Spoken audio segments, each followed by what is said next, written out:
I am Julius Holloway, 75 years old, and a man who spent his entire life building things from the ground up. I found out my daughter had changed her last name to her stepfather's name through a wedding invitation that arrived in my own mailbox. An invitation that completely erased my existence. I did not yell. I did not call her to beg for an explanation. I simply logged into the Harvard Law School payment portal, canceled her next tuition payment of $65,000, and waited. A few weeks later, they tried to drag me to court to force me to pay. Before I tell you how I legally dismantled their entire fake aristocratic empire and left them with nothing, let me know where you are watching from in the comments below. Hit like and subscribe if you have ever had to teach an ungrateful person a very hard lesson about reality. It started on a regular Tuesday afternoon in Atlanta. The Georgia heat was thick and unforgiving, the kind of heat I had worked in for over 40 years running my construction company. I pulled my dusty pickup truck into the driveway of my home on Oakwood Avenue. It is a solid single-story brick house. I laid the foundation myself. I laid the bricks myself. It is not a mansion in the gated suburbs, but it is mine, and it has been paid off for 3 decades. I walked up to the old metal mailbox at the end of the driveway. Inside, mixed with the usual utility bills and hardware store flyers, was a thick cream-colored envelope. It was heavy. The kind of heavy that tells you the paper inside cost more than a decent meal. My name and address were written on the front in elaborate sweeping black calligraphy. I walked into the kitchen, poured myself a glass of ice water, and slid my thumb under the seal. I pulled out the invitation. It was beautiful. Thick cardstock shimmering with gold foil pressed into the edges. But it was the words printed in the center that made the air leave my lungs. It read, "Mr. and Mrs. Richard Kensington request the honor of your presence at the marriage of their daughter Maya Kensington to Mr. Preston Vance." Maya Kensington. I read the name 3 times. My daughter. The little girl I taught to ride a bicycle on this very driveway. The girl whose skinned knees I bandaged. The girl I named Maya after my own grandmother. She was no longer Maya Holloway. She had taken the name of a man who had not spent a single dime to raise her. Richard Kensington. A man who wore tailored suits and called himself an investment banker, but mostly just spent the money my ex-wife took in our divorce. And right there, printed in gleaming gold letters, Richard and Vivian were presenting Maya to the world as their daughter. My name, Julius Holloway, the man who actually gave her life, the man who funded every single step of her journey, was nowhere to be found. I was just another guest on the mailing list. A weaker man might have crumpled the paper. A louder man might have thrown a glass at the wall or picked up the phone to scream until his throat bled. I did neither. I set the invitation down on the kitchen counter. I looked at my hands. They are old hands, scarred from decades of rebar and concrete knuckles swollen from early mornings in the freezing cold and late nights reviewing blueprints. Every callus on my palms was a sacrifice made so Maya would never have to struggle. My mind went to a very specific memory from exactly 3 weeks ago. I remembered sitting at my desk, entering my routing number, and transferring exactly $65,000 to Harvard Law School. That was just for her fall semester. I had paid her undergraduate tuition in full. I had paid her rent in Boston. I had paid for the textbooks she complained were too expensive. I did it because that is what a father does. He builds a floor for his children so they can reach the ceiling. But Maya did not just stand on my shoulders. She stood on my shoulders, reached the top, and then erased the ladder. I did not feel sadness. The grief was there somewhere deep down, but it was instantly swallowed by a cold, quiet clarity. When someone tells you who they are, you believe them. Maya had told me she was a Kensington now, and Kensingtons do not need Holloway money. I left the kitchen and walked down the hall to my home office. The floorboards creaked under my boots, a familiar sound in a quiet house. I sat down in my worn leather desk chair and woke up my computer screen. The bright light filled the dim room. I opened the web browser. I typed in the web address for the university parent payment portal. The screen loaded, asking for my username and password. My fingers moved steadily across the keyboard. No hesitation. I logged in. The dashboard popped up, showing a green checkmark next to the recent $65,000 payment. Right below it was the section for the upcoming spring semester and the automated payment plan I had set up years ago. It was designed to pull the money directly from my business account without me even having to think about it. It was a system built on absolute trust and unconditional love. I moved the mouse over to the account settings. I clicked on the billing profile. There was a small red button at the bottom of the screen that read Cancel Authorized Payments. I paused for just 1 second. I thought about the gold foil on that wedding invitation. I thought about the name Maya Kensington. Then I clicked the red button. A warning box popped up on the screen asking if I was sure, reminding me that missed deadlines would result in severe late fees and immediate academic suspension. I clicked confirm. The screen refreshed. The automated payments were gone. I then went into the saved payment methods and deleted my bank account information completely. My financial tie to Maya was severed. It was done. I closed the laptop, leaned back in my chair, and looked out the window at the setting sun. I did not type an angry email. I did not send a guilt-tripping text message. I was simply going to let the consequences of her choices arrive right on her doorstep. I knew it would take about 4 weeks for the billing department to process the next cycle and realize the well had run dry. 4 weeks of silence. Let them plan their extravagant wedding. Let them toast to the Kensington family name. I was a patient man. I could wait for the storm to hit. I walked away from the kitchen counter, leaving that heavy, gold-foiled invitation lying next to the sink. The floorboards in the hallway groaned under my heavy work boots. I know every single creak of this house because I laid every plank of wood myself. I pushed open the door to my home office. It is not a fancy room. There are no mahogany bookshelves or leather-bound volumes. It smells of old blueprints, dried mud, and black coffee. I sat down heavily in my worn desk chair. My lower back throbbed instantly. It was a sharp, familiar ache, a daily reminder of 40 years spent pouring concrete, carrying lumber, and lifting steel beams. I reached for the mouse and woke up the computer monitor. The bright light filled the dim room, casting shadows against the walls. I opened the web browser and typed in the address for the Harvard Law School parent payment portal. My thick, calloused fingers moved over the keys with practiced ease. I had typed this web address so many times over the last 2 years that it was permanently committed to my muscle memory. The screen lit up with that deep crimson red. The prestigious shield of the university stared back at me. It was a place that felt a million miles away from the dusty, loud construction sites of Atlanta where I made my living. I looked at the welcome message on the top right corner of the screen. Welcome, Julius Holloway. It was bitterly funny to me how the university database still knew my name, even if my own daughter had decided to throw it away like a piece of trash. I clicked on the billing dashboard. The numbers loaded quickly on the screen. $65,000 for the fall semester. The due date was exactly 4 weeks from today. I took my hand off the mouse and closed my eyes for a long moment. The bright light of the monitor faded into the darkness behind my eyelids. I did not see the glowing screen anymore. I saw the past. I tasted the bitter, chalky grit of concrete dust in the back of my throat. I remembered the very early days of Holloway construction. It started with one rusty wheelbarrow, a shovel, and a stubborn refusal to stay poor. I used to wake up at 4 in the morning when the Georgia sky was still pitch black and the air was freezing cold. I would work until my hands bled and my muscles shook so hard I could barely steer my truck home. I breathed in toxic diesel fumes and itchy fiberglass insulation for decades, so my little girl could breathe the crisp, clean autumn air of a New England Ivy League campus. I remembered the day Maya was accepted into law school. She ran into this very office and hugged me so tight I thought my ribs would crack. I promised her right then and there that she would never have to take out a single student loan.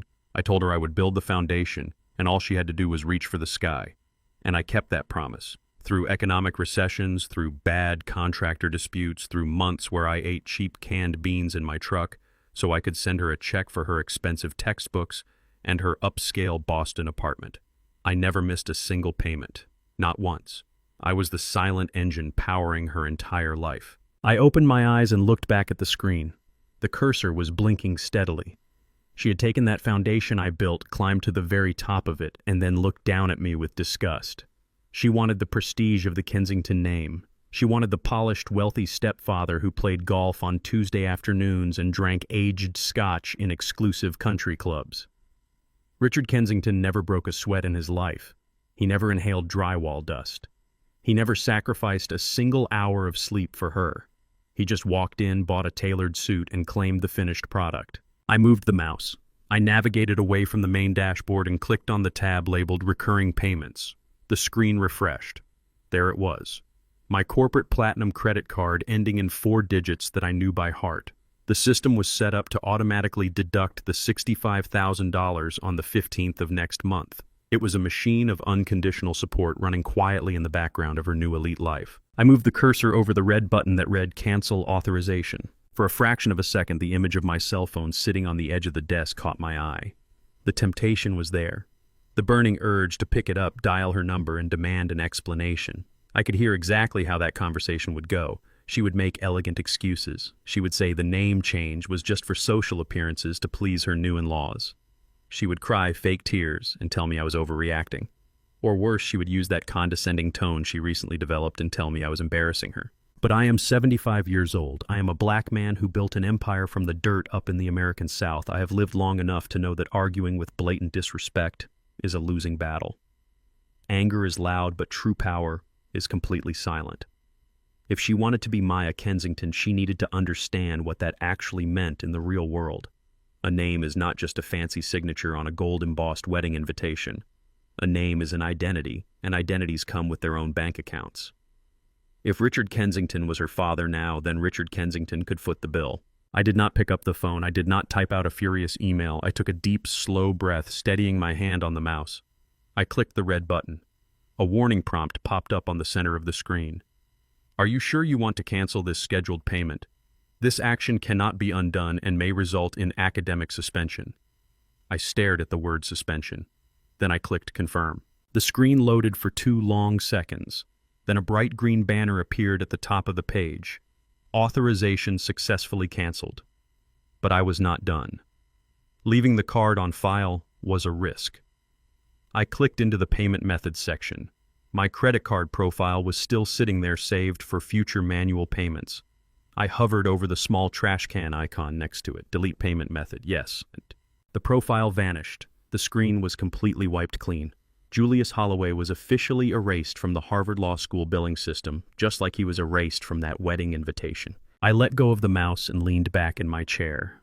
The house was perfectly quiet. The only sound was the low, steady hum of the computer tower under the desk. I did not feel angry anymore.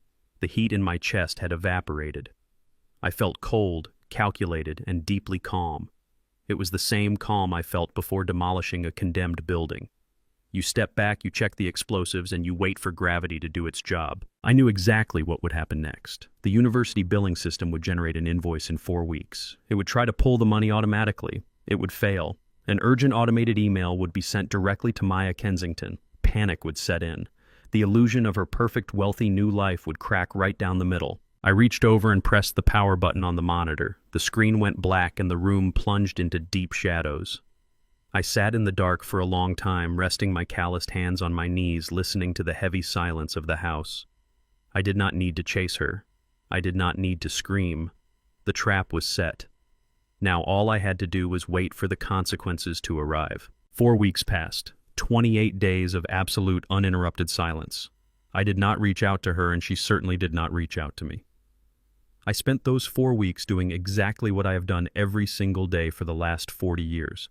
I woke up at 4:30 in the morning, I drank my coffee black, I put on my steel-toed boots, and I drove my truck to the job site.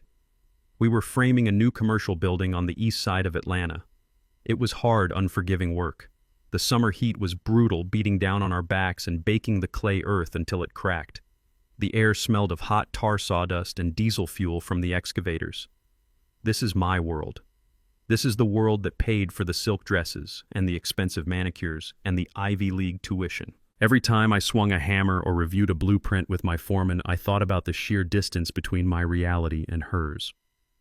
Maya was likely spending these weeks tasting catered cakes, selecting floral arrangements, and trying on dresses that cost more than my crew makes in a month. She was living in a bubble of luxury, completely unaware that the oxygen supply had been permanently cut off. I did not lose sleep over it. When you make a decision based on absolute truth, you do not suffer from regret. I slept like a rock every single night. It happened on a Thursday afternoon. The sun was at its highest and most punishing point in the sky. We were in the middle of a massive concrete pour. The cement mixer trucks were lined up on the street, their huge drums spinning loudly. The noise was deafening. My crew was shouting over the roar of the engines, guiding the heavy chute to pour the thick gray sludge into the wooden forms we had built. I was standing near the edge of the foundation, watching the level, making sure the base of this new building was absolutely perfect. A building is only as strong as what lies beneath it. It was a fitting metaphor for my life right now. Suddenly, I felt a sharp, continuous buzzing against my leg. My cell phone was vibrating in the front pocket of my heavy denim work jeans. I ignored it at first.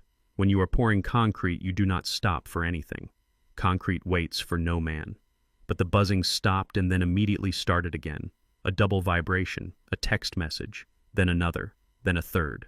I signaled to my foreman to keep an eye on the pour. I took a few steps back away from the noise of the trucks pulling off my heavy leather work gloves. I reached into my pocket and pulled out my phone. The screen was smudged with dust and sweat. I wiped it clean with my thumb and pressed the side button to wake it up. There were 3 new text messages from Maya. The name flashed on the screen, just Maya, because I had never bothered to change it to her new chosen last name in my contacts. I stared at the screen for a moment before unlocking the phone. I knew exactly what the messages were going to say before I even opened them. The billing cycle had finally hit. I opened the conversation. The first message was short. It read, "Dad, my fall tuition is due tomorrow." The second message came 1 minute later. It read, "The bank says your card declined. What is going on?" The third message arrived just as I was reading the second. It read, "Fix it ASAP. I am at my dress fitting and I do not have time to deal with the registrar office today." I stood there in the Georgia heat, the roar of the cement mixers fading into the background. I read those 3 messages over and over again. I looked for a single word of warmth. I looked for a hello. I looked for a please. I looked for the slightest hint of awareness that we had not spoken in a month since she sent me that insulting wedding invitation. There was nothing. Just a cold, entitled demand from a stranger who only saw me as an endless ATM machine. Notice the absolute audacity of her words. Fix it ASAP. I am at my dress fitting. She was standing in some high-end bridal boutique draped in white silk surrounded by people fawning over her, and she expected the old man in the dirt to just push a button and make her $65,000 problem disappear. She expected me to fund the very life that she had actively excluded me from. She truly believed that my money was her birthright regardless of how she treated the man who earned it. I thought about the word ASAP, as soon as possible, as if her emergency was my responsibility, as if her lack of planning constituted a crisis for me. It is amazing how quickly children forget the value of a dollar when they have never had to earn one themselves. I remembered when she was a little girl, maybe 7 or 8 years old. I used to bring her to the job sites on Saturday mornings. I wanted her to see what hard work looked like. I would give her a little yellow plastic hard hat and let her carry a tape measure. I wanted her to understand that the food on our table and the roof over our heads came from sweat and calluses. Somewhere along the line, that lesson was entirely lost. Maybe it was the expensive private high school I paid for. Maybe it was the influence of her mother Vivian, who always believed she deserved the finest things in life without ever lifting a finger to work for them. Vivian always looked down on my profession.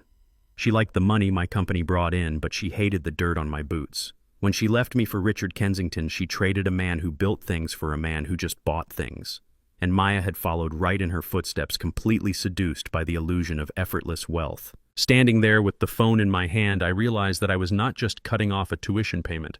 I was cutting off a toxic cycle. I was refusing to participate in my own humiliation. If Richard Kensington was the man she wanted to walk her down the aisle, if Richard Kensington was the name she wanted printed on her prestigious law degree, then Richard Kensington could figure out how to come up with $65,000 by tomorrow morning. I felt a tight knot form in my chest, but it was not sorrow. It was the absolute confirmation that I had made the right choice 4 weeks ago. If I had paid that bill, I would have been financing my own disrespect. I would have been teaching her that she could spit in my face, erase my name from her life, and still reach into my back pocket whenever she pleased. I tapped the reply box at the bottom of the screen. The keyboard popped up. I did not type out a long paragraph explaining my feelings. I did not mention the wedding invitation or the name change. I did not tell her how much it hurt to see another man listed as her father. I kept my response as brief and as cold as her demand. My rough thumb tapped the letters one by one. I typed, "Ask your stepfather. You made your decision." I read the 2 short sentences. They were perfectly clear. They left no room for misinterpretation, no room for negotiation, and no room for argument. I pressed send. The little green bubble popped up on the screen confirming the message had been delivered. But I knew Maya. I knew that the moment she read that message, she would erupt. The entitlement would instantly turn into rage. She would try to call me. She would scream, she would cry, she would threaten, and she would demand. I had absolutely zero interest in listening to a temper tantrum from a 26-year-old woman who wanted to play adult games without paying adult prices. I tapped on the little icon at the top right corner of her contact profile. A menu dropped down. I scrolled to the very bottom of the list.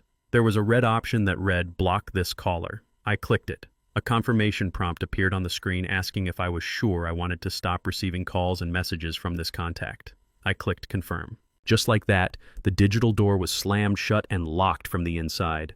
She was blocked. The silence that had lasted for 4 weeks was now a permanent, impenetrable wall. I put the phone back into my pocket. I picked up my thick leather work gloves and pulled them back onto my hands, flexing my stiff fingers. I turned around and walked back toward the construction site. The cement mixer was still roaring, pouring the heavy gray concrete into the earth. My foreman looked over at me and nodded, signaling that the pour was going smoothly. I nodded back. I felt completely grounded. The foundation was setting perfectly. Let the storm rage on their end. Let her stand in that bridal shop in her expensive dress and realize that the bank vault was permanently closed. The consequences had finally arrived, and I was not going to shelter her from the rain anymore.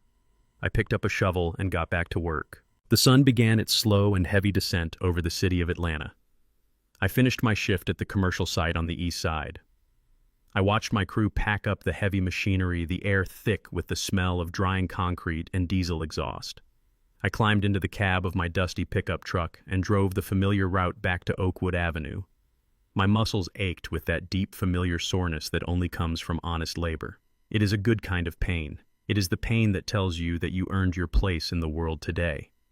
I parked my truck in the driveway of my brick home. I walked inside, greeting the heavy silence that had filled the rooms for the past 4 weeks. I took a long, hot shower to scrub the gray clay and the toxic fiberglass dust from my skin. I stood under the scalding water and let it wash away the grime of the construction site. When I stepped out, I put on a clean pair of heavy denim jeans and a simple cotton flannel shirt. I walked barefoot into my kitchen. I took a dark ceramic mug from the cabinet and poured myself a fresh cup of black coffee from the pot I had set on a timer. The bitter, roasted smell filled the kitchen. I looked at the clock on the wall. It had been exactly 3 hours since I sent that single text message to Maya and permanently blocked her number. 3 hours since I told her to ask her stepfather for the $65,000 she demanded. I stood by the kitchen window holding the warm mug in my calloused hands, watching the quiet residential street outside. I knew the peace was temporary. I knew Maya. I knew that the moment my text message arrived, she would have thrown a massive panic attack in the middle of that expensive bridal boutique. She would have immediately called the men she now considered her real family to come and handle the broken ATM machine she used to call her father. I took a slow sip of my coffee. The dark liquid coated the back of my throat. That was when I heard it. It started as a high-pitched, aggressive whine echoing down the quiet suburban street. It was the sound of a luxury German engine being pushed far past the speed limit in a residential neighborhood. I watched through the glass as a sleek silver BMW 7 Series came tearing down Oakwood Avenue. The driver did not even bother to slow down appropriately as he approached my house. He jerked the steering wheel hard. The heavy luxury car took the turn into my driveway way too fast. The driver completely misjudged the angle of the narrow concrete path. The heavy front tire of the silver car violently hopped the curb. The rubber spun out of control and dug deep into my front lawn. That was St. Augustine grass out there. I planted that grass by seed almost 30 years ago. I spent decades watering it, weeding it by hand, and keeping it vibrant and green through the brutal Georgia summer droughts. And now I was watching the tires of a $100,000 vehicle tear deep, ugly brown mud trenches right through the center of my hard work. The car jerked to a sudden violent stop, leaving muddy tracks across the concrete. The engine was cut off. I did not flinch. I did not rush to the door. I just stood at the window and watched. The driver's side door flew open. Out stepped Richard Kensington. He was 65 years old, but he spent a small fortune on treatments trying to look like a man in his early 50s. He was wearing a custom-tailored navy blue suit that probably cost more than the truck sitting in my driveway. His silver hair was perfectly styled, slicked back without a single strand out of place despite the humid afternoon heat.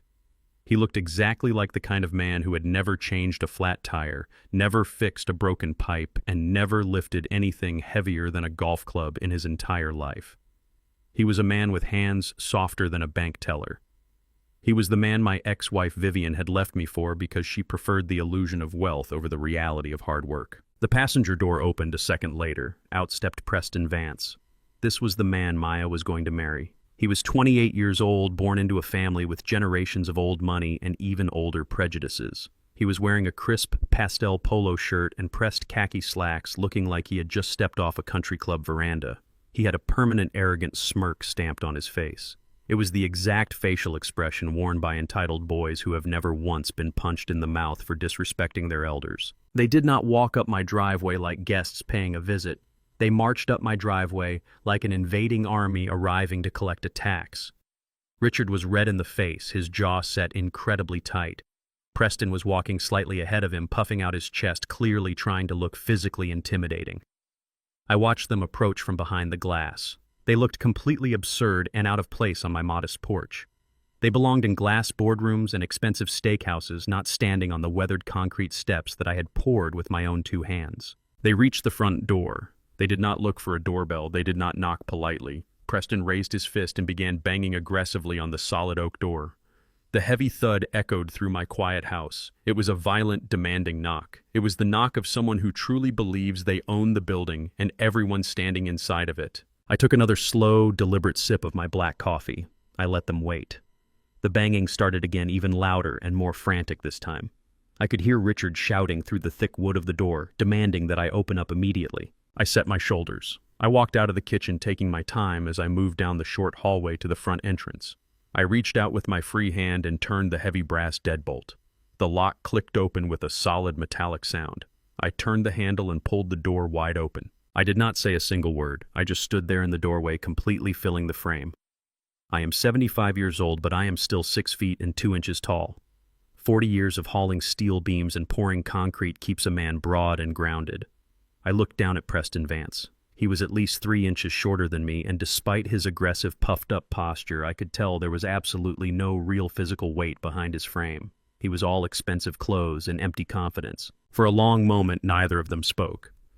I think my absolute silence and my complete lack of agitation threw them entirely off balance. They had clearly prepared themselves for a screaming match. They expected to find a defensive, emotional, broken old man whining about a wedding invitation. Instead, they were suddenly standing face to face with a brick wall holding a cup of coffee. Preston was the first one to break the heavy silence.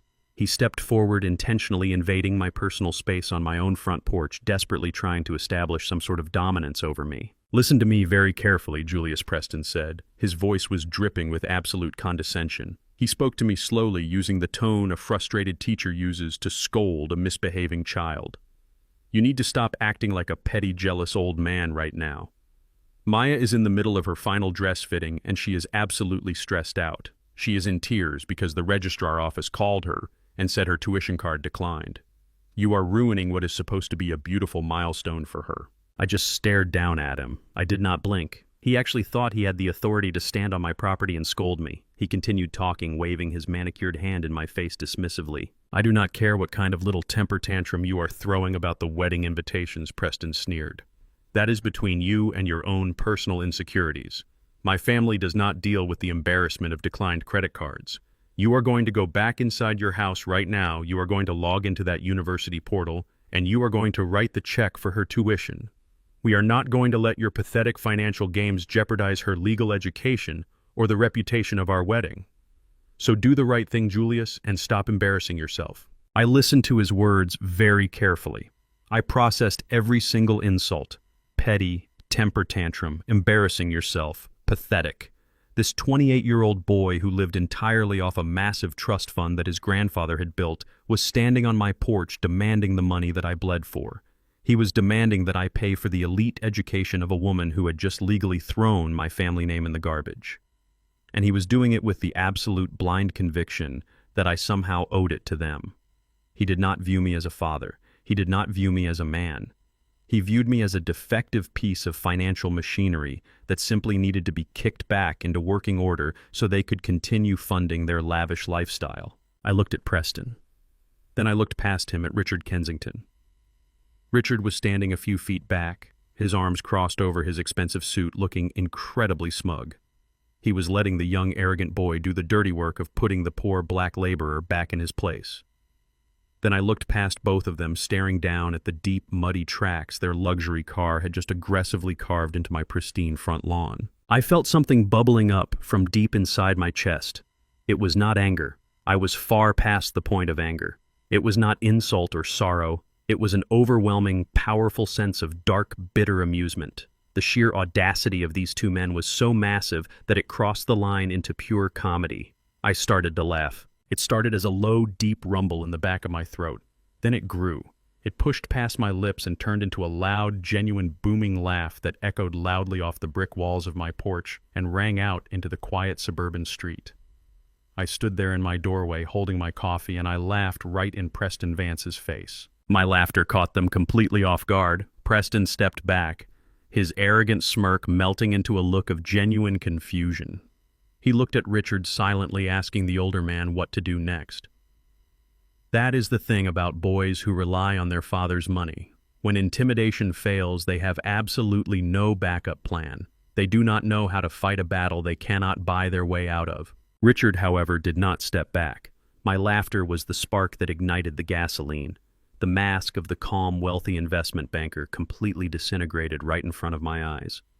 His face turned a deep, ugly shade of red. The veins in his neck bulged against the tight collar of his custom-tailored shirt. He pushed Preston roughly out of the way and stepped right up to the threshold of my front door. He pointed a manicured finger directly at my chest. "Listen to me, you arrogant old fool!" Richard spat, his voice trembling with a rage he could no longer control. "You think this is funny. You think you can just press a button and disrespect my family." I stopped laughing. I looked down at his finger, then back up to his eyes. "Your family," I repeated slowly. My voice was low and quiet, but it carried the weight of a sledgehammer. "She was my daughter for 26 years before you ever bought her a handbag." Richard sneered. The ugliness inside of him bubbled up to the surface. He looked around my porch, his eyes scanning the cracked concrete steps, the simple brick walls, and the muddy tracks his own car had just dug into my lawn. He looked at it all with absolute disgust. "She is not your daughter anymore," Richard said, his voice dripping with venom. "And do you want to know why? Look around you, Julius. Look at this ghetto shack you live in. Look at your dirty boots and your rough hands. Maya is an intelligent, beautiful young woman who is about to marry into one of the most prominent families in the state. She changed her name because she was deeply ashamed of her low-class black roots. She was tired of being associated with a dirt-covered laborer who smells like diesel fuel. She wanted a real father, a father who could elevate her, not anchor her to the bottom of the social ladder." The words hung in the humid Georgia air. Low class. Ghetto shack. They were words designed to cut me down to the bone. They were the kind of words Vivian used to imply when she left me, but Richard was bold enough to say them out loud. He was trying to strip away my dignity. He wanted me to feel small. He wanted me to remember that in his eyes I was nothing more than the help, a beast of burden meant to pull the cart while he rode inside of it. I did not flinch. I did not raise my voice. I did not give him the satisfaction of seeing me bleed. I just took a slow sip of my black coffee. The dark roast tasted bitter on my tongue. "Is that right?" I asked calmly. "If my roots are so low class and if my money is so dirty, then why are you standing on my porch begging for it?" Richard's jaw clenched so tight I thought his teeth would shatter. He was not begging, he was demanding, and my calmness was driving him insane. He reached his hand inside the breast pocket of his expensive navy blue suit jacket. He pulled out a thick piece of paper that had been folded into thirds. He unfolded it aggressively and held it up right in front of my face. The paper trembled in his shaking hand. "I am not begging for anything," Richard hissed. "I am here to collect what you legally owe. Do you recognize this document, Julius? Let me refresh your memory. This is the finalized divorce decree from the year 2010, signed by a superior court judge, signed by Vivian, and signed by you." I looked at the document. I knew exactly what it was. I remembered the day I signed it. I remembered sitting in a cold, sterile law office watching Vivian take half of the money I had spent my entire adult life earning. I remembered agreeing to every single term because I wanted to ensure that Maya would always be taken care of no matter who her mother decided to sleep with. Richard tapped his finger violently against a specific paragraph near the bottom of the page. "Let me read Section 4, Paragraph B for you," he said loudly, making sure Preston could hear every word. "It clearly states that the biological father, Julius Holloway, is legally mandated to cover 100% of all educational expenses, including tuition, housing, and necessary materials until the child officially graduates from her chosen program of higher education." He shoved the paper closer to my chest. "You signed a binding legal contract," Richard yelled. "You cannot just click a button on a website and cancel your obligations because your feelings got hurt over a wedding invitation. You do not have the right to be petty. The law does not care about your hurt pride." I stood there perfectly still. I did not try to grab the paper, I just let him talk, let the enemy reveal all of his weapons before you make a single move. Richard took a step back, folding the paper and slipping it back into his jacket pocket. He looked at me with a triumphant, malicious smile. He thought he had me trapped. He thought he had found the chain to wrap around my neck. "The tuition you owe is $65,000. Richard continued, his voice echoing loudly across my front yard. "But because of your little stunt, Maya suffered a severe panic attack today. She is hyperventilating. She cannot focus on her wedding. The university is threatening to drop her from her classes. So I had my attorneys calculate the damages. Between the late fees, the breach of contract, and the emotional distress you intentionally caused your own daughter, the total comes to exactly $85,000. He paused, letting the number sink in. $85,000. "You are going to wire that money into my account by noon tomorrow," Richard demanded. "If you do not, I will file an emergency injunction in family court. I will sue you for every single penny you have hidden under your mattress. I will put a legal lien on Holloway Construction. I will seize your heavy machinery. I will freeze your payroll accounts until my lawyers bleed you completely dry. I will absolutely destroy the little ghetto empire you spent 40 years building in the dirt. You will die a bankrupt, miserable old man." Preston smirked from behind Richard's shoulder. "You heard him," Julius Preston added arrogantly. "Write the check. Save yourself the embarrassment. You are completely out of your league here." The silence returned to the porch. The only sound was the distant hum of a lawnmower a few streets over. I looked at the two men standing on my property. They had laid all their cards on the table. They had shown me exactly who they were and exactly what they were willing to do to maintain their illusion of superiority. They were willing to use the legal system to extort a 75-year-old man just so they could fund a lavish lifestyle they could not actually afford. They were waiting for my response. They were waiting for me to break. They expected me to argue, to plead poverty, or to angrily refuse so they could have an excuse to call the police. They wanted a fight. I looked right into Richard Kensington's eyes. I looked past the expensive suit, past the perfect hair, and past the arrogant facade.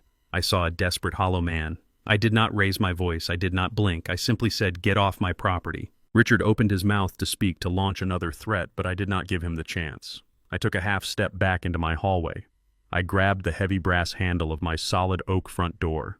With one smooth, incredibly forceful motion, I slammed the door shut right in their faces. The sound of the heavy wood hitting the frame was like a gunshot. The walls of my house actually shook. The deadbolt clicked into place with a loud, satisfying snap. I stood in the dim light of my hallway holding my coffee mug. Through the thick wood, I could hear Richard screaming in frustration. I could hear him kicking the bottom of the door, his expensive leather shoes scuffing against the heavy oak. He was yelling curses, promising to ruin me, promising to see me in court. Let him yell. A barking dog is only dangerous if you open the gate. I turned around and walked back toward my kitchen. The coffee in my mug was still warm. My heart was beating with a steady, rhythmic pattern. I was not afraid of his threats. I was not afraid of a lawsuit. When you have spent your entire life building things from the ground up, you know exactly where the weak points in a structure are. Richard thought he had a solid case built on a divorce decree from over a decade ago. But I knew that every structure has a flaw, and if you hit it in the exact right spot, the whole thing comes crashing down. I walked into my home office and set my coffee down on the desk. I pulled my cell phone out of my pocket. It was time to stop playing defense. It was time to go to war. I scrolled through my contacts until I found the name Marcus Davis. Marcus was not a corporate lawyer in a glass tower. He was a ruthless, brilliant attorney who grew up in the same rough neighborhoods I did. We served in the military together. We bled together. He knew the law, but more importantly, he knew how to completely break a bully. I pressed the call button and held the phone to my ear, listening to the long, steady dial tone. Outside, I heard the silver BMW start its engine, its tires spinning angrily in the mud before tearing off down the street. The battle lines were drawn. They wanted my money, but they were about to get a masterclass in the consequences of pure greed. I stood in the quiet of my home office, listening to the aggressive roar of the BMW engine fading down the street. The adrenaline in my veins was cold and steady. I did not feel fear. I felt the absolute clarity that comes right before a war. I looked down at my phone. I scrolled past the blocked number and found the contact for my lawyer and oldest friend. His name was Lawrence. Lawrence was not the kind of attorney you find in a glass skyscraper downtown. He did not play golf with judges or attend fancy political fundraisers. He was a brilliant, ruthless African-American man who grew up on the same exact rough streets of Atlanta that I did. We went back over 40 years. Before he ever put on a suit or stepped inside a courtroom, he worked on my very first construction crew. There was a day in the late 70s when a deep trench collapsed on a foundation site. The wet clay gave way without warning. Lawrence was buried alive up to his chest, the weight of the earth crushing his ribs. The emergency crews were too far away.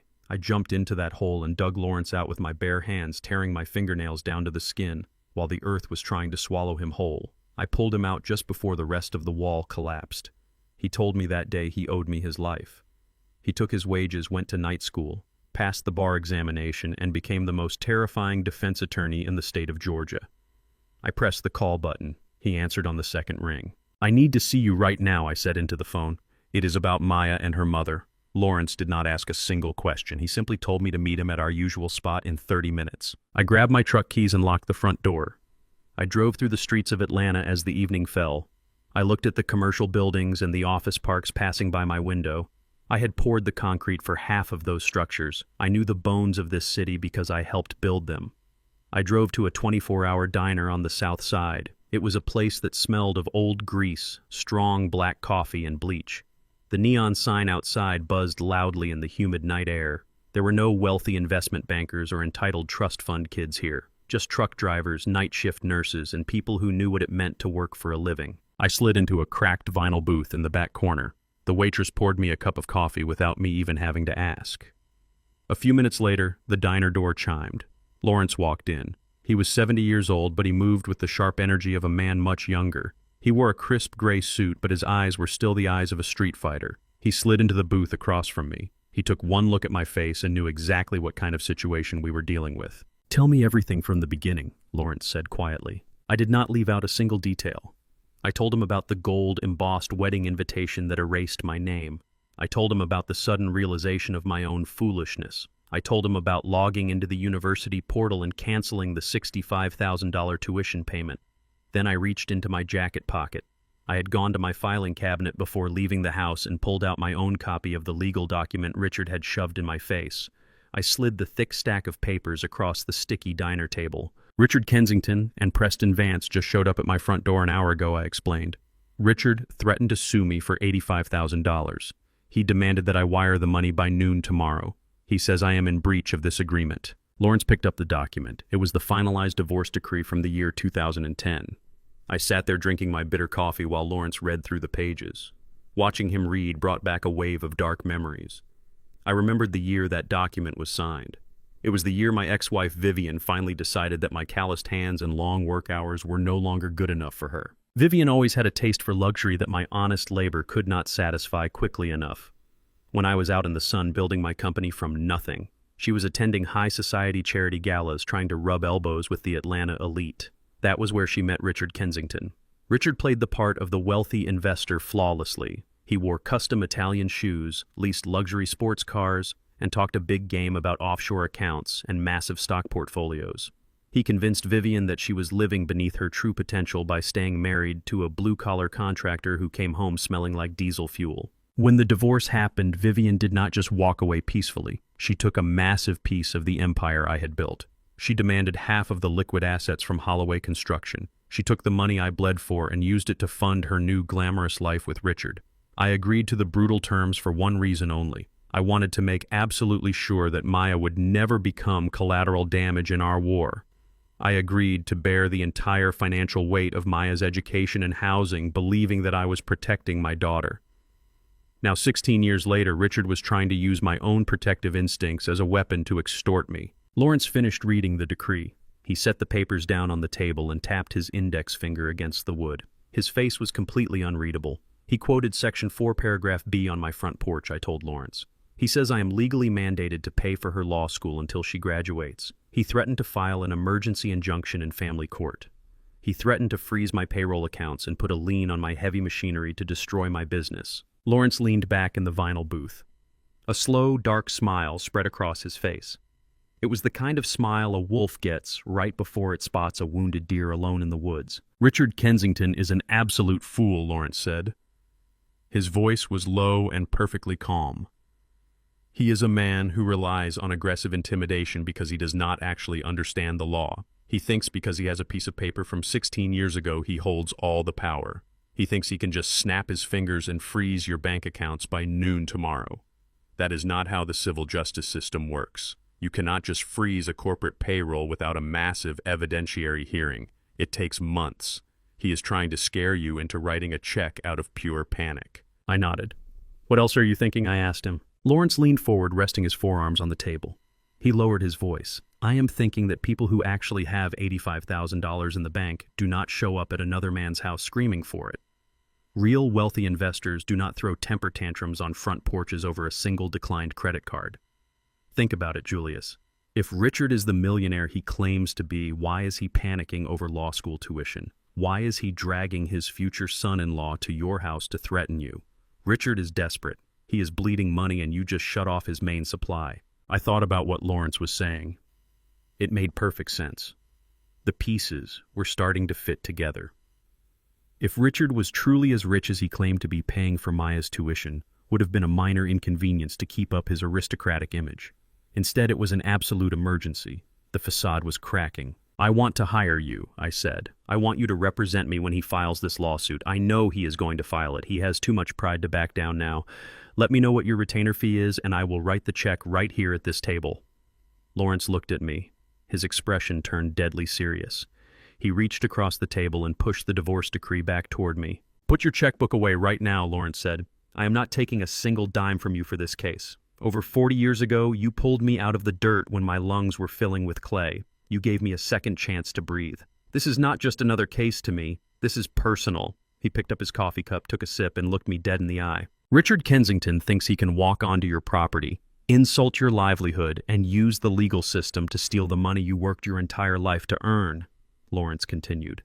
"He thinks you are just a dumb laborer who will roll over out of fear of the courts. We are going to let him file his little lawsuit. We are going to let him step right into the trap."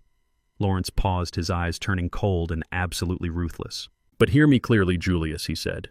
"We do not just defend this case. We do not just aim for a settlement. I am going to unleash my forensic accountants on his life.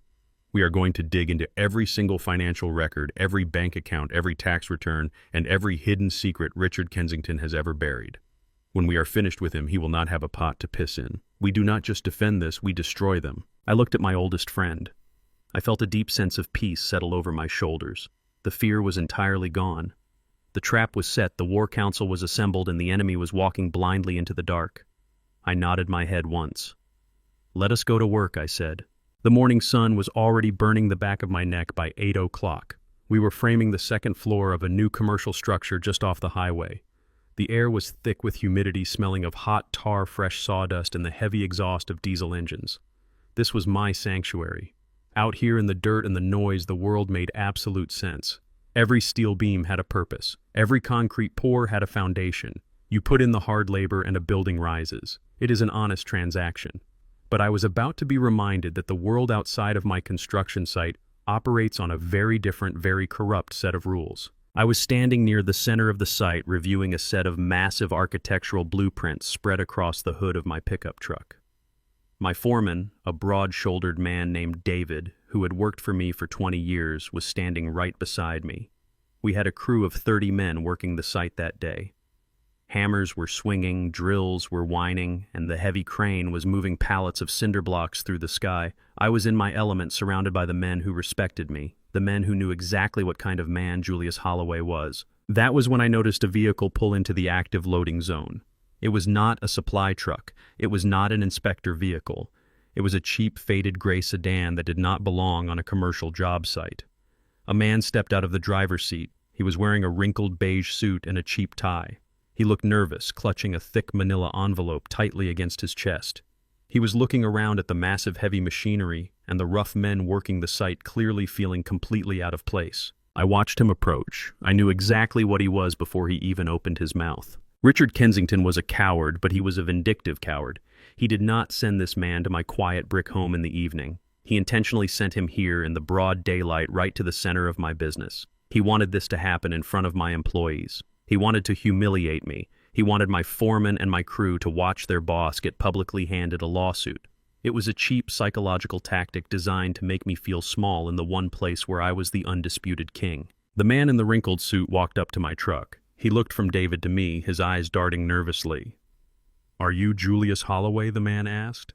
His voice was barely loud enough to be heard over the roar of a passing cement mixer. I did not break eye contact with him. I folded my arms across my chest.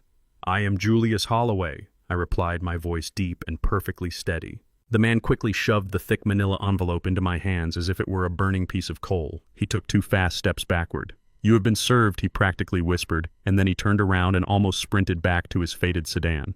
The heavy machinery continued to roar all around us, but a strange silence fell over the men standing closest to my truck. David looked at the envelope in my hands, his jaw tight. He knew what was happening, but he had the absolute respect not to say a single word. I did not hide the envelope. I did not walk away to open it in private. If Richard wanted a public spectacle, I would show my men exactly how a real man handles a threat. I leaned against the hood of my truck and ripped the top of the envelope open. I pulled out a thick stack of heavy legal paper. The front page was stamped with the official seal of the Superior Court of Fulton County. Below the seal, the names of the plaintiffs were printed in bold black ink: Richard Kensington and Vivian Kensington. Below that was my name listed as the sole defendant. I flipped to the second page. The list of demands and allegations was extensive and completely absurd. They were officially suing me for $85,000. They claimed I was in malicious breach of a legally binding contract. They claimed I owed back tuition, future tuition, and accumulated late fees. But the line that made me let out a short, bitter laugh was the final charge. They were suing me for the intentional infliction of emotional distress. They were claiming that my refusal to be treated like an endless ATM machine had caused them severe psychological trauma. Richard, a man who lived in a gated mansion and drove a $100,000 car, was begging a judge to force a 75-year-old construction worker to pay him for his hurt feelings. It was a breathtaking display of pure, unadulterated entitlement. I continued reading through the legal jargon. I was completely calm. Lawrence had already warned me this was coming. I knew their strategy. But then I reached the final section of the document. It was the section dedicated to sworn witness affidavits. I flipped the page, and the air suddenly left my lungs. There at the bottom of the page was a signature I had known since she first learned how to hold a crayon. It was Maya's handwriting. I stared at the looping letters of her new name, Maya Kensington. My heart gave a violent, heavy thud against my ribs. A sharp, burning physical pain shot straight through the center of my chest. It felt as though someone had taken a long, rusted blade and pushed it slowly between my ribs. I forced my eyes to read the paragraphs above her signature. It was a sworn statement submitted under the penalty of perjury. In those pages, the daughter I had sacrificed my entire life for completely rewrote our history. She claimed that I had always used money as a weapon to control her. She stated that I was an absent father who cared more about my construction business than her well-being. She told the court that I had created a hostile and emotionally abusive environment, and that Richard Kensington was the only man who had ever provided her with true paternal security. She claimed that my decision to stop paying her tuition was a malicious, calculated attempt to ruin her wedding and destroy her academic future out of pure jealousy. I stood there in the baking Georgia sun, feeling completely frozen. The pain in my chest was blinding. This was not Richard's doing. Richard could write all the lies he wanted, but he could not force Maya to sign her name to them. She read these words. She agreed to them. She willingly signed a legal document painting the man who fed her, clothed her, and funded her entire privileged life as an abusive monster just so she could extort $85,000 from him. I thought about the thousands of hours I spent breathing toxic fiberglass dust. I thought about the days I worked through brutal back pain so I could send her the rent money for her luxury apartment. I thought about the sheer unconditional love I had poured into her empty cup for 26 years. And this piece of paper was my return on investment. The physical pain in my chest lasted for exactly 1 minute. Then it died.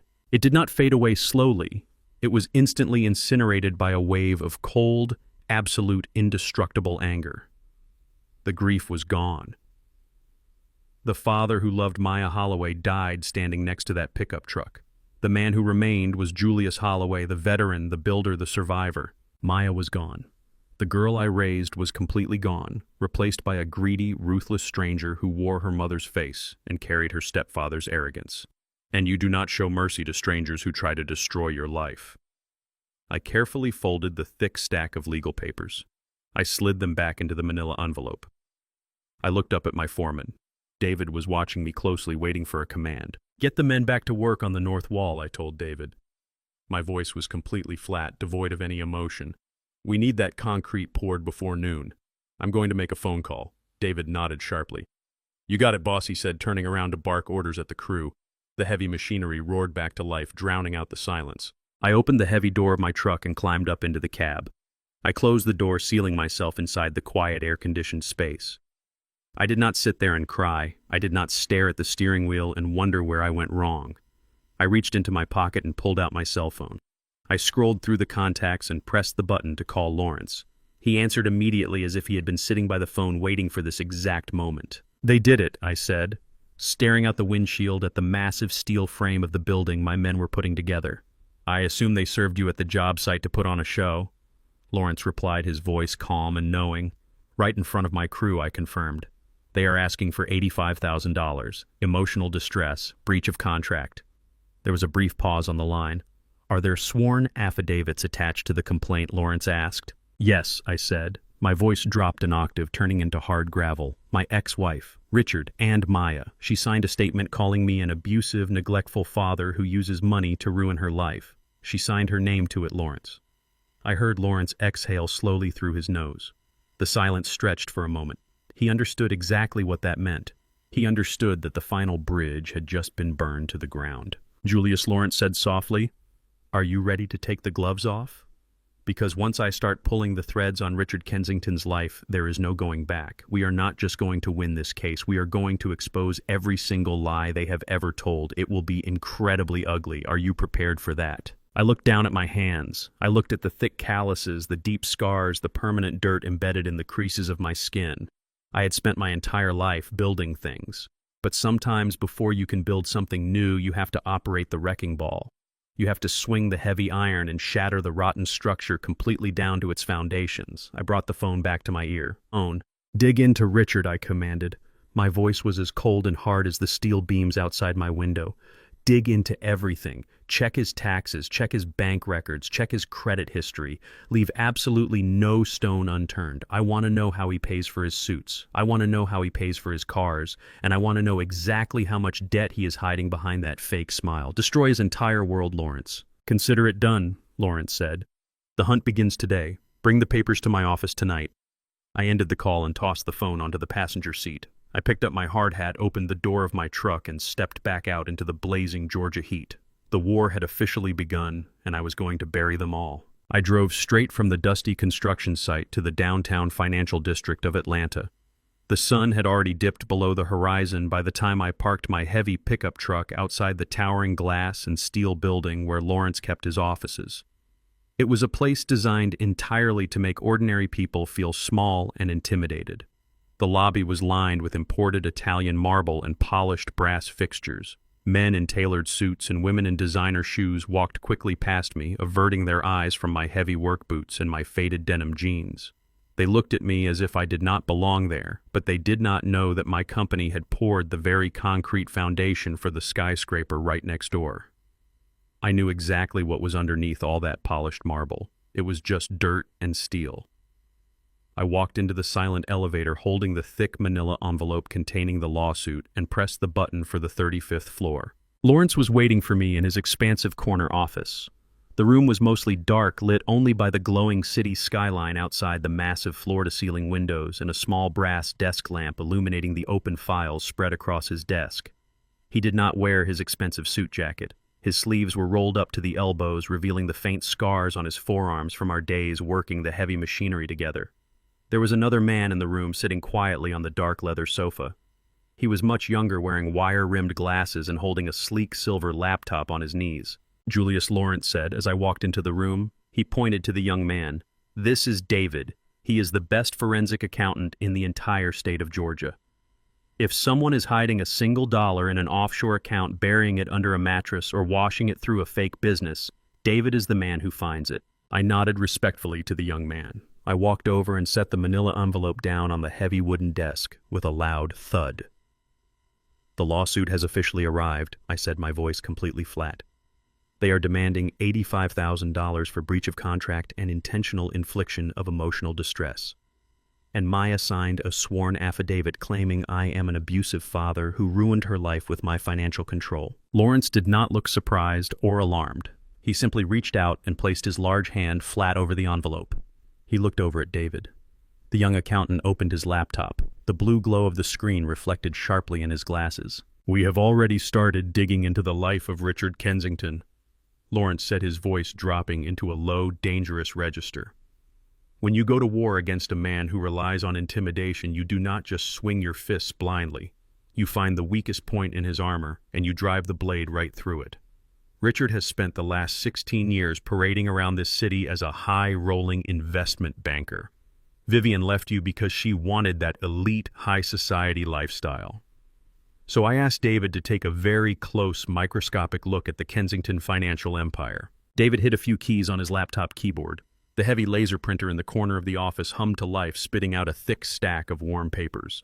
Lawrence picked them up, sorted through them, and handed the top page directly to me. "Look closely at that first document," Lawrence instructed. I looked down at the paper. It was a corporate registration record filed in the state of Delaware. The company name printed at the top was Kensington Capital Investments. "That is his supposed equity firm," David explained, his voice calm, analytical, and entirely devoid of emotion. "Richard Kensington claims to manage tens of millions of dollars in private wealth. He has a very prestigious office address listed in Buckhead, the wealthiest neighborhood in Atlanta. But when I pulled the commercial lease records and the utility bills for that specific address, I found out it is nothing more than a virtual office. He pays $250 a month to have a receptionist answer a shared phone line and collect his incoming mail. The office itself does not actually exist. Kensington Capital Investments is a hollow shell company. It has 0 employees on payroll, 0 registered corporate assets, and 0 active client portfolios." I stared at the black ink on the paper. For 16 long years, my ex-wife Vivian had looked down her nose at me because I worked with my bare hands in the hot sun, while her sophisticated new husband worked in high finance. And it was all a complete and utter illusion. A stage play put on by a con artist in a custom suit. "It gets much worse," Lawrence said, leaning forward and resting his elbows on the desk. "A man cannot live in a gated mansion, wear Italian leather shoes, and drive a $100,000 German luxury car on 0 income. So the obvious question becomes, where is the money actually coming from?" David typed another command into his computer system. We pulled his public tax filings, ran a deep background credit sweep, and accessed the public records for his property deeds. The accountant continued. "Richard Kensington has not reported a substantial, verifiable income to the federal government in over 7 years. What he has actually been doing is living entirely off a mountain of debt.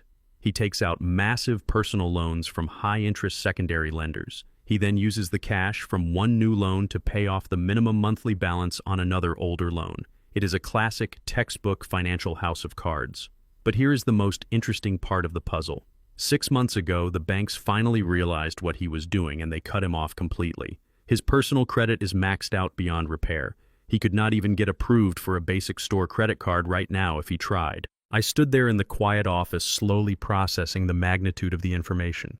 Richard Kensington was completely broke. The tailored suits, the luxury cars, the exclusive country club memberships, they were all bought on borrowed time and borrowed money that he could never repay. "But that simply does not make sense," I said, looking from David to Lawrence. "I just received the gold-embossed wedding invitation in the mail. Maya is getting married at the most exclusive and expensive botanical garden venue in the city. Her silk wedding dress alone probably cost $10,000. Add in the catering for 200 guests, the imported floral arrangements, the live band, and the professional photography. That wedding has to cost at least $100,000, if not more. If Richard is completely cut off from the banks and his business is completely fake, how is he paying for this extravagant wedding event?" Lawrence smiled. It was that same dark, predatory smile I had seen in the diner the night before. "That, my friend, is the exact question we are going to force him to answer under oath during the legal deposition." David turned his laptop screen around toward me so I could clearly see the complex spreadsheet he had built. "When people are desperate and the walls are closing in, they make very stupid, traceable mistakes," the accountant said, pointing to a highlighted column of numbers. Richard's bank accounts show a consistent pattern of regular cash deposits over the last 3 years. These deposits perfectly match the exact timeline of when your daughter started her undergraduate degree in Boston. I felt a cold, sharp realization creeping up the back of my neck. "What exactly are you saying?" I asked, though I already knew the answer. "I am saying," Lawrence interjected softly, "that the incredibly generous monthly allowance you have been sending to Maya for her rent, her food, and her expensive textbooks was not staying in her bank account. We suspect Richard has been systematically intercepting that money. He has been taking the cash you worked in the dirt to earn, and he has been using it to pay the leases on his luxury cars and keep the electricity turned on in his mansion. You have not just been supporting your daughter's education, Julius. You have been quietly funding Richard Kensington's fake aristocratic lifestyle for years." The air in the office went completely still. I thought about the days I skipped my own meals to make sure Maya's account was full. I thought about the freezing winter months when I drove a truck with a broken heater because I wanted to save the repair money for her emergency fund. I thought about the times my lower back screamed in absolute agony, but I picked up the heavy steel tools anyway because she called me and said she needed a new laptop for her classes. All that blood, all that sweat, all that unconditional sacrifice secretly siphoned off by a parasite who had the nerve to stand on my porch and call my home a ghetto shack. "And now that you pressed that button and cut off the massive law school tuition payment," Lawrence continued, his voice cutting sharply through the heavy silence, "Richard is in a full-blown sheer panic. He is not suing you because he wants to protect Maya's legal education. He could not care less about her degree. He is suing you because he desperately needs that $85,000 in cash to pay off his aggressive creditors before his cars are repossessed and his mansion goes into active foreclosure. He is using your daughter as a human shield to rob you blind." I looked down at the manila envelope resting on the polished desk. The sworn affidavit inside with Maya's signature suddenly felt like a physical weight in the room. "Does she know the truth?" I asked quietly, my voice barely above a whisper. "Does Maya know her stepfather is completely broke? Does she know he has been stealing my money from her accounts?" Lawrence shook his head slowly. "We do not know for sure. She might be completely brainwashed by the image he projects. She might actually believe he is the wealthy savior and you are just the abusive, withholding villain. Or she might know absolutely everything, and she is actively participating in the fraud to protect her own new social image with her wealthy fiancé. Either way, she made a conscious choice to sign a sworn legal statement attacking your character to extort you. She chose her side of the battlefield." I stood up from the chair and walked over to the massive glass window. The sprawling city of Atlanta stretched out before me, a vast sea of glittering lights shining in the darkness. I had built this city with my own two hands. I was a man of the earth, a man of solid, unbreakable foundations. I did not play games with smoke and mirrors. Richard Kensington had built his entire existence on a foundation of lies, and he actually thought he could use the legal system to force me to pay for his crumbling castle. He wanted a fight, I said, staring out at the glowing city streets below. He thought he could serve me with legal papers at my job site and I would just roll over and write a check out of pure fear. He thought I was just a dumb laborer. Lawrence stood up and walked over to stand beside me at the window. "He is a predator who is used to hunting weak, defenseless prey," Lawrence said, his reflection visible in the glass. "He has absolutely no idea that he just walked directly into the den of a hungry lion." "What is our next move?" I asked, turning to face my lawyer. "We wait," Lawrence replied with absolute confidence. "We file a formal, aggressive response to the lawsuit denying all of their absurd allegations. We immediately demand a full discovery process. We force them to sit in a conference room for a formal deposition under oath. We let Richard and his expensive, arrogant lawyer sit across the table and act like they own the world. We let them dig their own grave with their endless lies. And then when they think they have you completely cornered and defeated, we drop the hammer on their entire lives." I turned away from the window and looked at the two men in the office. David was already typing furiously on his sleek laptop, digging even deeper into the hidden financial records following the digital trail of stolen money across state lines.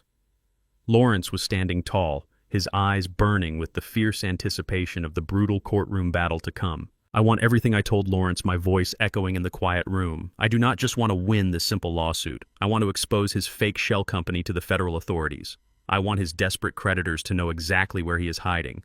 I want his wealthy country club friends to see that he is nothing but a broke, pathetic con artist. And I want the prominent family of the man Maya is marrying to know exactly what kind of criminal enterprise they are joining. If they want to drag the Holloway name through the mud, I am going to make sure the Kensington name is completely and utterly destroyed." Lawrence nodded slowly, a fierce determination settling over his features.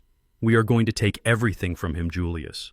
We are going to rip down the entire facade. We are going to show your daughter exactly what kind of man she chose to call her father. The hunt in the shadows has just begun. I walked back to the heavy wooden desk, picked up the thick manila envelope containing the lawsuit, and threw it directly into the heavy metal trash can in the corner of the room. The sound of the thick paper hitting the bottom echoed loudly. The grief that had weighed down my heart earlier that morning was completely gone. I was a builder by trade, but I was fully prepared to become a wrecking ball. I was ready for war. I sat in the heavy leather chair in Lawrence's office as the sun began to rise over the city of Atlanta. The sky was turning a bruised shade of purple and dull orange. We had been awake all night. My eyes were burning from the lack of sleep and the harsh glow of the brass desk lamp, but my mind was completely sharp.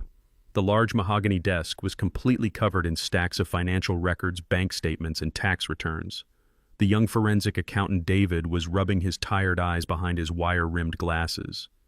He had spent the last 8 hours tearing down the fake walls of Richard Kensington's life. Lawrence walked over to the coffee maker in the corner of the room and poured 3 fresh cups of black coffee. He handed one to me and one to David. The smell of the dark roast grounded me. I took a slow sip, feeling the heat slide down my throat. "Show him the rest of it," Lawrence said quietly, looking over at the young accountant.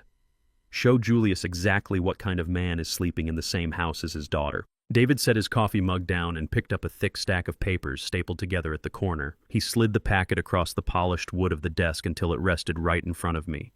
I looked down at the top page. It was a credit report, but it did not belong to Richard. The name printed at the top was Maya Holloway. I stared at my daughter's name. "Why are you pulling my daughter's credit history?" I asked, my voice low and tight. "Because Richard Kensington is a parasite." David explained, his voice steady and clinical. "When a parasite completely exhausts its host, it does not just die. It searches for a new blood supply.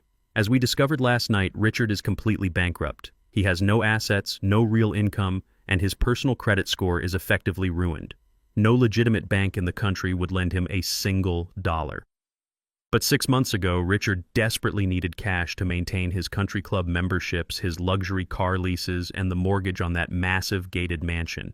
David pointed a pale finger at a column of numbers on the second page of the report. "Look at the dates on these loan originations," David said. I followed his finger. There were 4 massive personal loans taken out within a span of 3 weeks. Each loan was for over $50,000. The total debt accumulated in less than a month was staggering. "These are high-interest, unsecured personal loans," David continued. "They are the kind of loans people take out when they are absolutely desperate. But Richard did not take them out. He could not. Instead, he used Maya. He used her pristine, clean credit history. She is a law student with a flawless background and 0 existing debt because you paid for absolutely everything in cash." To a predatory lender, she looked like the perfect candidate. "Are you saying he stole her identity?" I asked, feeling a cold knot forming in my stomach. "No," Lawrence stepped in, his voice dark and heavy. "He did not steal her identity. That would imply she is an innocent victim who had no idea what was happening. We pulled the electronic signature records. Maya willingly co-signed every single one of those loans. Richard convinced her to put her name on the dotted line. He probably fed her some sophisticated lie about needing temporary liquidity for a massive offshore investment. He manipulated her trust and used her name to secure over $200,000 in toxic debt." I sat back in my chair, my heavy work boots resting on the thick carpet. My daughter, the bright young woman who was supposed to be studying the law, was entirely legally bound to a mountain of garbage debt. If Richard defaulted on those loans, the banks would not go after his empty shell company. They would go directly after Maya. They would destroy her financial future before her career even began. "But that is not the worst part," Julius, Lawrence said softly. He nodded to David. The accountant pulled out another folder. This one was a bright, glaring red. He opened it and laid out a series of bank transfer receipts. I recognized these documents immediately. They were copies of the cleared checks from my own business account. I looked at the dates and the amounts. Every month, on the first day of the month, I had my bank wire exactly $3,500 to an account Maya told me was her primary checking. That money was specifically designated for her expensive apartment rent in Boston, her utilities, her groceries, and her law school textbooks. I had sent that money religiously without fail for 3 entire years. I had worked through brutal summer heat waves and freezing winter storms to make sure that money was always there. Look at the routing numbers on the receiving end, David instructed, pointing his pen at the bottom of the cleared checks. I looked closely. The money was originally deposited into Maya's account just as I intended. But exactly 24 hours later, every single month, almost the entire amount was automatically transferred out to a secondary account. Where did it go? I asked, the anger rising in my chest like a slow tide. It went directly to a joint checking account controlled by Richard Kensington, David said. We traced the outgoing payments from that specific joint account. The money you sent for your daughter's food and shelter never paid for her food and shelter. That $3,500 was used every single month to pay the lease on Richard's silver BMW 7 Series and Vivian's Mercedes-Benz SUV. The silence in the office was deafening. The only sound was the low hum of the air conditioning vent above us.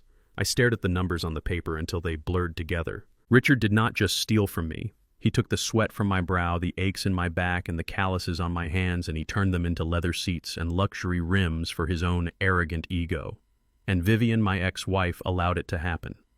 She drove around the wealthy neighborhoods of Atlanta pretending to be high society, completely fueled by the manual labor of the man she had abandoned. But the hardest pill to swallow, the one that felt like crushed glass in my throat, was Maya's role in all of it. How was she paying her rent? I asked, my voice barely a whisper. If Richard was taking my money, how was she surviving in Boston? Student loans, Lawrence answered grimly. She has been taking out maximum federal and private student loans to cover her living expenses while giving your cash to her stepfather. She is drowning in debt, Julius. Richard has completely drained her dry to keep his sinking ship afloat. For a brief, fleeting moment, I felt a sharp stab of pity for my daughter. She was a fool. She had been blinded by the polished floors of country clubs and the smooth talking charm of a con artist. She had traded a father who built a solid foundation for her, for a man who was actively burying her alive. I thought about calling her. I thought about picking up the phone, driving to her dress fitting, and shaking her until she woke up. I wanted to tell her she was being used. I wanted to save her. But then my eyes drifted over to the metal trash can in the corner of the office. Resting inside that trash can was the manila envelope I had received yesterday at the construction site. The pity died. It evaporated like a drop of water on a hot iron stove. I remembered the sworn affidavit. I remembered her signature at the bottom of the page. She was not a helpless child anymore. She was 26 years old. She was a law student. She knew exactly what she was doing when she handed over that money, and she certainly knew what she was doing when she signed a legal document claiming I was an abusive monster. She knew Richard was desperate. She knew the well had run dry because I cut off the tuition. And instead of questioning the man who had been draining her accounts for 3 years, she decided to attack the man who had funded her entire existence. She chose to participate in the extortion. She chose to be the weapon Richard pointed at my head. She is not a victim, I said out loud. The words tasted like ash, but they were the absolute truth. She made her choice. Lawrence watched me carefully. He knew exactly what internal battle I was fighting, and he knew I had just won it. So what is the play? Lawrence asked, folding his arms across his chest. We have all the ammunition we need to blow his life to pieces. We do exactly what you said, I replied, standing up from the heavy leather chair. My muscles were stiff, but my resolve was like forged steel. We let them think they have the upper hand. We schedule the formal deposition. We bring them all into a room under oath. Let Richard put on his tailored suit. Let his expensive lawyer act arrogant. Let Maya sit across from me and pretend she is the injured party. I looked down at the mountain of financial records exposing their massive fraud. We let them dig their graves as deep as they possibly can, I said, walking toward the door. And then we bury them. Schedule the deposition, Lawrence. It is time to end this. Lawrence smiled that dark, ruthless smile once again. I will make the call today, he said. I walked out of the towering glass building and back into the morning sun. The air was already thick and humid. I climbed into my dusty pickup truck and started the engine. I had a construction site to run and a foundation to finish. Richard Kensington had spent his life building a house of cards, and he was about to learn what happens when you pick a fight with a man who knows how to tear things down. 3 weeks later, I walked into a conference room on the 42nd floor of a downtown legal building. The air conditioning was turned up so high that the room felt like a meat locker. It was a sterile, lifeless space. There were no windows, just stark white walls and a massive glass table sitting in the absolute center of the room. This was not a place where things were built. This was a place where lives were dissected and destroyed. I wore a simple dark suit that I had owned for 10 years. My heavy work boots were replaced by polished leather shoes, but my hands were still the rough, scarred hands of a builder. I sat down on one side of the cold glass table.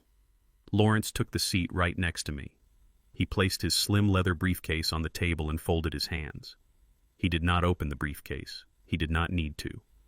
We already knew exactly what was inside it, and we were fully prepared to use it. On the other side of the glass table sat the people who had decided to declare war on me. Richard Kensington was wearing a charcoal gray suit with a silk tie. He sat tall, trying to project the image of a wealthy patriarch, but I could see the faint beads of sweat forming on his forehead. His arrogant posture was forced. Vivian sat next to him, wearing too much perfume and a heavy pearl necklace. She looked at me with that same condescending sneer she had perfected 16 years ago when she decided my manual labor was no longer good enough to fund her social ambitions. And then there was Maya, my daughter. She wore a conservative navy blue dress. She looked pale and exhausted. From the moment I walked into the room, she refused to make eye contact with me. She stared down at her hands, resting nervously on her lap, avoiding the reality of what she had done. Next to them sat their attorney. He was a white man in his late 40s with slicked back hair and a heavy gold watch that he made sure everyone could see when he rested his arms on the table. He looked at me as if I were a piece of dirt someone had tracked onto his expensive carpet. He was a man who made his living by tearing down people he considered beneath him. He was completely unaware that he had just walked into a trap. A court reporter sat at the end of the table typing quietly on a small machine. She asked me to raise my right hand and swear to tell the truth. I raised my calloused hand and I swore the oath.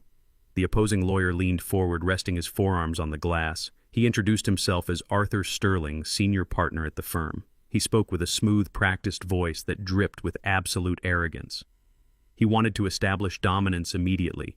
He wanted me to feel like a small, uneducated laborer who had wandered into a room full of intellectual giants.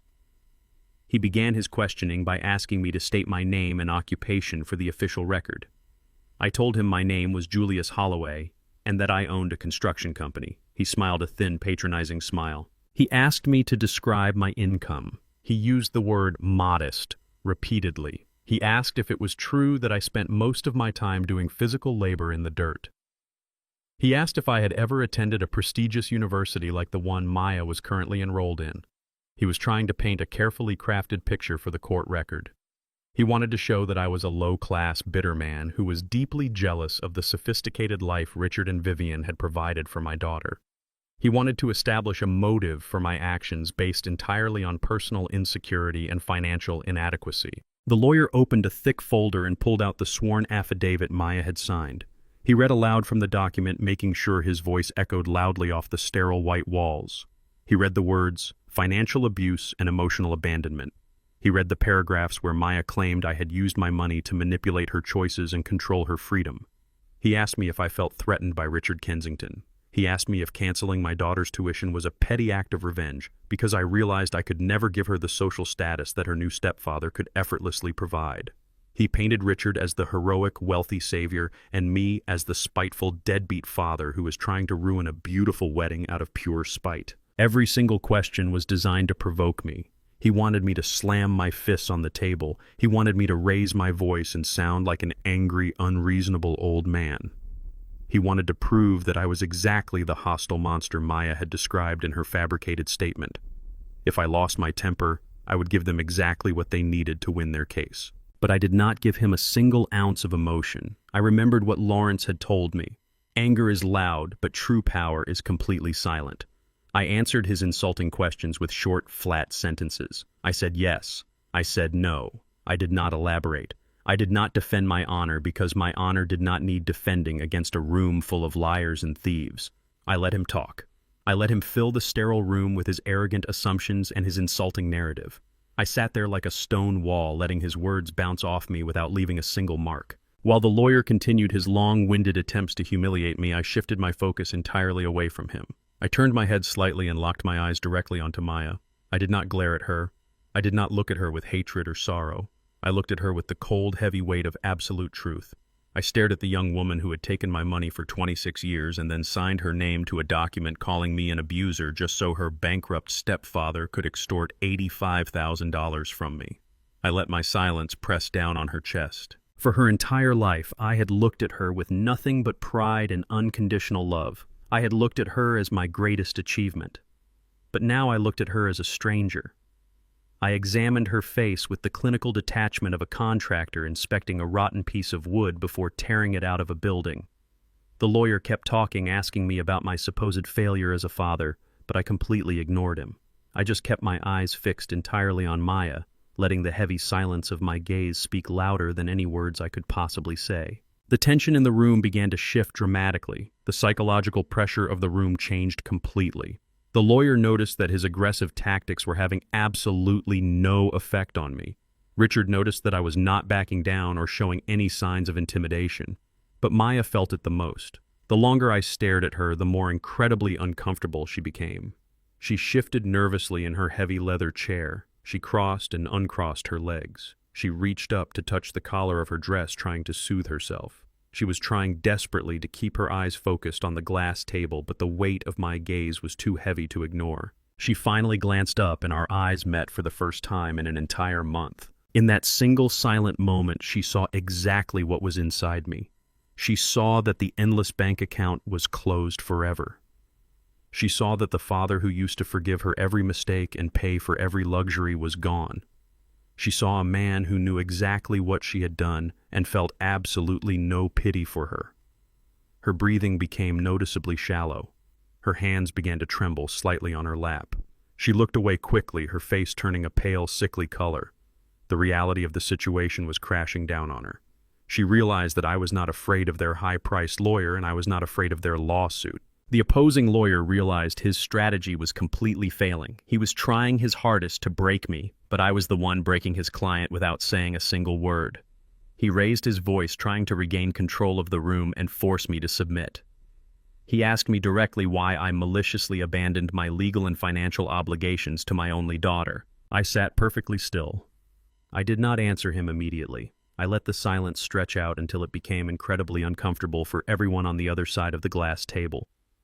I watched the fake confidence slowly drain from Richard's face as he realized his intimidation tactics had completely failed. I watched Vivian nervously touch her pearl necklace, her eyes darting around the room. I watched Maya look like she wanted to sink into the floor and disappear. Then I slowly turned my head to look at Lawrence. It was time. We had let them build their arrogant little house of cards as high as they wanted. Now it was time to kick the table. Lawrence gave me a single brief nod. He reached forward and unlatched the brass locks on his slim leather briefcase. The metal clicked loudly in the silent room. The defense was officially over. The demolition was about to begin. The sharp metallic click of the brass latches on the leather briefcase echoed loudly in the freezing conference room. The sound cut right through the heavy silence. Arthur Sterling, the arrogant opposing lawyer, stopped talking and leaned back in his expensive chair. He looked confused. He had spent the last hour trying to break my spirit with insulting questions, and I had given him absolutely nothing but a blank stare. Now the dynamic of the room was shifting out of his control. Lawrence slowly opened the lid of his briefcase. He did not rush. He moved with the calm, deliberate precision of a surgeon preparing to make a very deep incision. He reached inside and pulled out a single piece of heavy paper. It was not a legal brief or a bank statement. It was the thick cream-colored wedding invitation with the shimmering gold foil pressed into the edges. Lawrence held the invitation by the corner and slid it slowly across the smooth glass table. It came to a stop directly in front of Maya. "I would like to direct my next series of questions to the Keogh plaintiff, Miss Maya Kensington," Lawrence said, his voice echoing clearly off the sterile white walls. Arthur Sterling immediately sat up straight and adjusted his silk tie. He looked at the invitation and frowned. "You have already had your turn questioning my client," Arthur said. "This deposition is regarding a breach of financial contract, not wedding planning." Lawrence turned his head slowly and looked at Arthur with eyes as cold as ice. "The plaintiffs claim that my client maliciously abandoned his daughter and caused her severe emotional distress," Lawrence replied smoothly. "In order to understand the nature of this supposed distress, we need to establish the exact state of the relationship between the father and the daughter prior to the cancellation of the tuition payment. I have the legal right to establish a timeline of events." Arthur Sterling tightened his jaw, but he did not object again. He waved his hand dismissively, signaling for Lawrence to continue. Lawrence looked back down at Maya. She was staring at the gold-embossed wedding invitation resting on the glass table in front of her. Her hands were folded tightly in her lap, and her knuckles were completely white. "Miss Kensington," Lawrence began, his voice calm and methodical. "Please identify the document resting on the table in front of you." Maya swallowed hard. She glanced nervously at her mother Vivian and then at her stepfather Richard before looking back at the paper. "It is an invitation to my wedding," she answered, her voice sounding incredibly small in the large room. "And who are the people listed on this invitation as the hosts of the wedding?" Lawrence asked. Maya kept her eyes glued to the table. She read the words aloud. "Mr. and Mrs. Richard Kensington." Lawrence took a slow, deliberate step away from his chair. "And can you please read the name of the bride printed in the center of the page?" he instructed. Maya hesitated. I could see the muscles in her neck tighten. She took a shallow breath and said, "Maya Kensington." Lawrence nodded slowly. "Maya Kensington. That is a very beautiful name. But it is not the name printed on your birth certificate, is it? It is not the name printed on your undergraduate degree from Boston. And it is certainly not the name printed on the $65,000 tuition invoice that my client Julius Holloway paid for you just 3 weeks before this invitation was mailed out." Arthur Sterling opened his mouth to object, but Lawrence raised his hand to silence him. "Miss Kensington," Lawrence continued, his voice growing slightly firmer, "can you please explain for the official court record exactly why Julius Holloway's name does not appear anywhere on this document? Can you explain why you erased the man who funded your entire life from the most important day of your life?" Maya finally looked up. The fear in her eyes was slowly being replaced by a defensive, arrogant anger. She had been taught by her mother and her stepfather that she was entitled to the absolute best the world had to offer, and that anyone who questioned her was simply beneath her. She squared her shoulders and looked directly at Lawrence. "I did not erase anyone," Maya said, her voice growing louder and more confident. "I simply chose to represent my true family. Preston comes from a very prominent family with a long history in this state. Social circles matter in our world. Image matters. When Preston's parents host events, they invite politicians and corporate executives. They do not invite men who wear dirty work boots and smell like diesel fuel." I sat perfectly still on my side of the table, listening to the daughter I raised call me a social embarrassment. Vivian smiled, a faint, proud smile from across the table, clearly pleased that her daughter had absorbed her snobbish worldview. Richard puffed out his chest, looking incredibly smug. "So you are saying that my client, your biological father, is an embarrassment to your new social circle?" Lawrence asked, clarifying her statement for the court reporter. "He is an anchor," Maya replied, her tone dripping with absolute entitlement. "He has always been a blue-collar laborer. There is nothing wrong with that, but it is not who I am anymore. Richard stepped into my life and showed me how the real world operates. Richard understands high society, he understands investment banking and country clubs and how to carry a conversation with important people. Richard has been my true father figure. He provided the emotional guidance and the sophisticated environment that Julius could never give me." Lawrence nodded slowly, acting as if he completely understood her perspective. "I see. Richard Kensington is your true father figure because he wears tailored suits and understands high society. So if Richard is your true father figure and he provides everything you need, why are you currently suing a blue-collar construction worker for $85,000? If Julius Holloway is so beneath your new elite social standing, why do you want his dirty money?" The question hit the room like a physical blow. Richard's smug smile instantly vanished. Vivian stopped touching her pearl necklace. Maya looked completely caught off guard. She opened her mouth to speak, but no words came out. Arthur Sterling immediately intervened, slamming his hand on the glass table. "Objection," he shouted. "You are harassing my client. The reason we are demanding the money is because Julius Holloway signed a legally binding divorce decree 16 years ago promising to pay for her education. The law requires him to pay. Her personal feelings about his social status are entirely irrelevant to his financial obligations." Lawrence did not even look at Arthur. He kept his eyes locked onto Maya. "You claim Julius was emotionally abusive and controlling," Lawrence said, his voice dropping into a low, dangerous register. "But the only control Julius ever exercised was clicking a button to stop paying for the life of a woman who told the world he no longer existed. You changed your last name to Kensington because you wanted to belong to a wealthy investment banker. You wanted the prestige without putting in the work. You threw away the name Holloway because it sounded too much like hard labor." Maya glared at Lawrence, her face turning red with anger. "I deserve that money," she snapped, losing her composure completely. "He owes it to me. I am entitled to my law school education, and he signed a contract saying he would pay for it. He cannot just cut me off because he is jealous that I prefer Richard's family over his. It is my money." She said it with such absolute conviction that it was almost breathtaking. "It is my money." She truly believed that the sweat from my brow belonged to her by divine right. She believed she could spit in my face, change her identity, and still reach directly into my bank account whenever she wanted. Lawrence stood perfectly still, letting her entitled outburst echo in the quiet room. The court reporter typed furiously, capturing every single arrogant word. We had exactly what we needed. We had established her motive, her entitlement, and her absolute belief that Richard Kensington was her true father. Now it was time to spring the trap. Lawrence walked back to his chair and looked down at his open briefcase.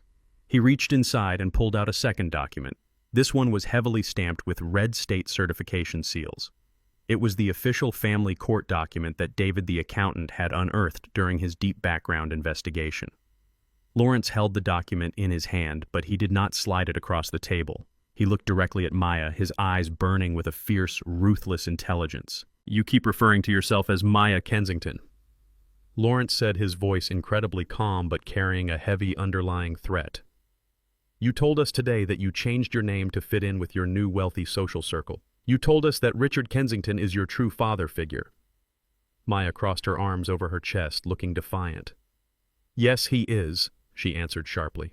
Lawrence tilted his head slightly. "Is it just a name change?" Miss Kensington, Lawrence asked. "Or was there another legal procedure involved? Did you and Richard take your relationship a step further to impress Preston's wealthy parents before the wedding?" The temperature in the room seemed to drop 10 degrees in a single second. The defiance completely vanished from Maya's face. All the color drained out of her cheeks, leaving her looking like a pale ghost. Richard Kensington physically jolted in his chair, his eyes widening in absolute sheer panic. Vivian let out a small, sharp gasp and covered her mouth with her hand. Arthur Sterling looked at his clients and realized immediately that they were hiding something massive from him. He jumped out of his chair, his heavy gold watch clanking loudly against the glass table. "Objection!" Arthur screamed, his face turning bright red. "What is the meaning of this? This line of questioning is entirely out of bounds. I instruct my client not to answer that question. You are fishing for irrelevant personal information, and I will not allow it in this deposition." Lawrence slowly turned his head to look at the screaming lawyer. Then he smiled that cold, dark, predatory smile. He looked down at the state-certified document in his hand and prepared to drop the bomb that would completely obliterate their entire world. The sharp metallic click of the brass latches on the leather briefcase echoed loudly in the freezing conference room.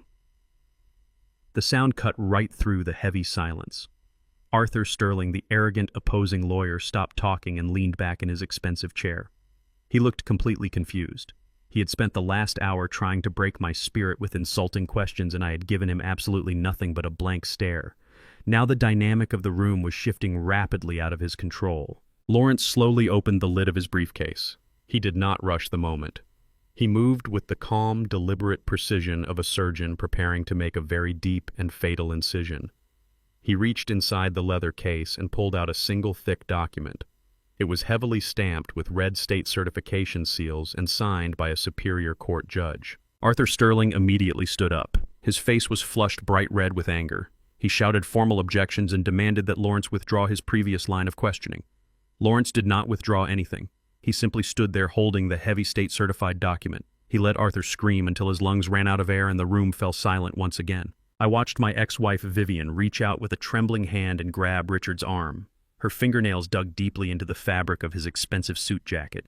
Her face was pale. She knew exactly what document Lawrence was holding. She knew their massive secret was finally out in the open. Lawrence finally moved. He raised his arm and brought the heavy document down hard against the surface of the glass table. The loud smack echoed like a gunshot in the sterile white room. "Read it," Lawrence commanded. His voice was like low rolling thunder. He looked directly at Arthur Sterling. "Read what your clients have been hiding from you, Arthur." Arthur snatched the paper off the glass table. His eyes scanned the dense legal text. I watched his face transition from pure professional outrage to absolute personal horror in a matter of seconds. Arthur was a deeply arrogant man, but he was not a stupid lawyer. He knew exactly what he was looking at. He looked down at Richard and Maya with an expression of pure professional disgust. "What is this?" Arthur asked, his voice completely hollow and shaking.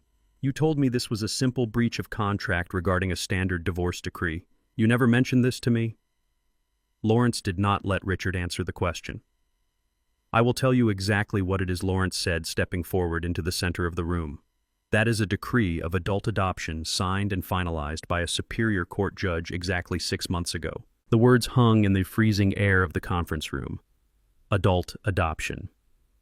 I sat perfectly still, but inside my mind the final piece of the puzzle locked firmly into place. My daughter did not just start introducing herself as Maya Kensington at elite country club dinners. She went into a court of law and legally erased me from her existence. Lawrence began to pace slowly behind my chair. His voice filled the room, breaking down the timeline of their massive betrayal. 6 months ago, Maya became officially engaged to Preston Vance, Lawrence explained. The Vance family is old money in this state. They care deeply about lineage and pedigree and pristine social standing. When they looked into Maya's background, they found Julius Holloway. They found a black man who built his life in the dirt and the concrete. They found a man who did not fit into their perfectly curated, aristocratic world. Lawrence paused his pacing and looked directly at Maya. She was staring at the floor, completely broken and unable to move. You panicked. Lawrence continued. You were terrified that Preston's family would cancel the wedding if they knew you came from blue-collar roots. So you and Richard came up with a brilliant legal solution to completely sanitize your background. Richard formally petitioned the court to adopt you as his legal daughter. And because you are an adult over the age of 18, you did not need the consent of your biological father. You simply stood in front of a judge and swore under oath that Richard Kensington was your true parent. I looked at the daughter I raised 6 months ago. I traced my memory back to that exact time. 6 months ago was the Thanksgiving holiday. I remembered calling her to ask if she was coming home to Atlanta for dinner. She told me she was too busy studying for her law exams in Boston. She lied to me. While I was sitting alone at my kitchen table eating a quiet meal, she was standing in a courtroom legally severing her blood ties to me so she could impress a wealthy boy. But you had a massive problem, Lawrence said, turning his sharp attention to Richard. You wanted the prestige of being her legal father, but you were completely bankrupt. You did not have the cash flow to pay her expensive Boston rent or her massive Harvard law tuition. You desperately needed Julius to keep paying the bills. Lawrence leaned over the glass table, resting his heavy weight on his knuckles. So you decided to keep the adoption a complete secret, Lawrence said, his voice dripping with absolute venom. You legally erased Julius Holloway, but you happily kept sending him the massive invoices. You let a 75-year-old man continue to fund the luxury life of a woman who was no longer legally his daughter. You committed textbook financial fraud. Vivian began to cry. It was not a cry of genuine remorse or sadness. It was the desperate, panicked cry of a shallow woman who realizes her entire fake life is about to be burned to the ground. She hid her face in her hands, sobbing loudly into the quiet, sterile room. Arthur Sterling threw the adoption document back onto the glass table as if it were infected with a deadly disease. He backed away from his own client, shaking his head. I cannot represent you, he said directly to Richard. You lied to me during the formal discovery process. You actively concealed a major legal status change. This entire lawsuit is built on a completely fraudulent premise. Arthur began packing his leather briefcase with frantic, nervous energy. He wanted absolutely nothing to do with this massive disaster. He knew that Lawrence was a ruthless attorney, and he did not want his own legal reputation dragged down into the mud along with the Kensington family. But Richard Kensington did not look defeated. In the face of absolute, total exposure, Richard did something that proved exactly how deeply arrogant and delusional he truly was. He did not apologize for his actions. He did not drop to his knees and beg for mercy. He sat up straight in his heavy chair, adjusted his expensive silk tie, and smiled. It was a smug, superior smile. He looked at Arthur, and then he looked directly across the glass table at me. He actually believed he was still the smartest man in the room. He believed that his expensive suit and his fake prestige made him absolutely bulletproof against the consequences of his own actions. Sit down, Arthur. Richard commanded, his voice dripping with intense condescension. Stop acting like a panicked child. So what if I adopted her? Richard leaned forward, resting his elbows aggressively on the glass table. He looked right into my eyes. He wanted to show me that he was the ultimate victor in this war. I adopted her because she begged me to do it, Richard said proudly. She came to me crying because she did not want to carry the heavy, embarrassing burden of your low-class name anymore. I did what any real father would do in that situation. I elevated her. I gave her a name that commands instant respect in this city. I gave her the Kensington name. He smiled wider, showing his perfectly white veneered teeth. You can try to paint this as some kind of grand criminal conspiracy, Richard continued, but it changes absolutely nothing about the lawsuit at hand. Richard reached into his tailored jacket pocket and pulled out the folded divorce decree from 16 years ago. He slapped it down onto the glass table right next to the state-certified adoption document. You signed a legally binding contract in the year 2010, Richard said, his voice echoing with absolute triumph. You agreed to pay for her educational expenses until she officially graduated. There is no clause in this divorce decree that says the payments stop if she changes her last name. There is no clause that says the payments stop if she is adopted by a better man. You owe that $65,000 tuition Holloway. Richard leaned back in his chair, crossing his arms confidently over his chest. He looked like a wealthy king sitting comfortably on his throne. You can bring up all the secret adoption papers you want, he sneered. It does not void your strict financial obligations. You are still legally mandated to pay for her life. And if you do not wire that $85,000 by tomorrow morning, we are going to proceed with this lawsuit and completely destroy your little dirt-covered construction business. I sat there completely silent. I looked at Richard Kensington. He was a man who had built his entire life on exploiting other people. He had exploited Vivian for her massive divorce settlement. He had exploited Maya to take out fraudulent personal loans. He had exploited me for my hard-earned money for years. And even now, caught in a massive lie, he still believed he held the ultimate winning hand. He truly believed that the old piece of paper he was holding was his golden ticket to early retirement. He did not understand the law. He only understood manipulation and intimidation. He thought he could outsmart a man like Lawrence. I did not say a single word in response to his threats. I simply turned my head and looked calmly at my lawyer. Lawrence was standing perfectly still. He was looking at Richard Kensington with an expression of pure, unadulterated pity. It was the exact look you give to a foolish man who is standing proudly on a set of train tracks boasting about his immense physical strength, while a massive iron freight train is barreling down right behind him. Lawrence let Richard's smug words hang in the freezing air for a long moment. He let Richard enjoy the absolute peak of his false victory. He let the silence stretch out until the tension in the room was almost unbearable. Then Lawrence smiled. It was a cold, dark smile that did not reach his eyes. The trap was fully sprung. It was time for the final execution. The sterile conference room remained completely silent after Richard Kensington finished his arrogant speech. He was leaning back in his heavy leather chair with his arms crossed over his chest, looking incredibly proud of himself. He truly believed he had won the war. He believed that the wrinkled piece of paper from 16 years ago was an unbreakable shield. He thought he could use a finalized divorce decree to force me to pay for the extravagant lifestyle he could not afford on his own. I did not say a single word. I just sat there looking at the man who had stolen my money and poisoned my daughter's mind. I watched him enjoy the absolute peak of his false victory. Lawrence stood beside me, perfectly still. He let Richard's smug words hang in the freezing air of the room for a very long time. He wanted the court reporter to capture every single syllable of Richard's entitled demands. He wanted the official record to show exactly how confident Richard was in his extortion attempt. Then Lawrence smiled. It was not a warm smile. It was the cold, calculated smile of an apex predator that had just locked its jaws firmly around the throat of its prey. Lawrence did not look at Richard. He turned his attention directly to Arthur Sterling, the high-priced opposing attorney. Arthur was still standing near the edge of the glass table, looking incredibly nervous. He knew his clients had hidden a massive legal secret from him, but he did not yet understand the full, catastrophic implication of that secret. Lawrence was about to educate him. Counselor Lawrence said, his voice dropping into a low, resonant tone that commanded absolute authority. I am sure a senior partner at a firm as prestigious as yours is intimately familiar with the state family law code. Specifically, I am referring to Title 19, Chapter 8, which governs the absolute legal parameters of adoption within this state. Arthur Sterling swallowed hard. He reached out and opened his sleek silver laptop resting on the glass table. His fingers hovered nervously over the keyboard. Let me refresh your memory just in case Lawrence continued, taking a slow, deliberate step toward the center of the room. When an adoption is finalized by a superior court judge, it is not simply a cosmetic name change. It is not just a social tool used to impress a wealthy family before a wedding. In the eyes of the law, an adoption is a complete and total rebirth. The law states explicitly that upon the signing of the adoption decree, all legal ties, all parental rights, and most importantly, all financial obligations belonging to the former biological parent are permanently and irrevocably severed. The heavy silence in the room suddenly felt suffocating.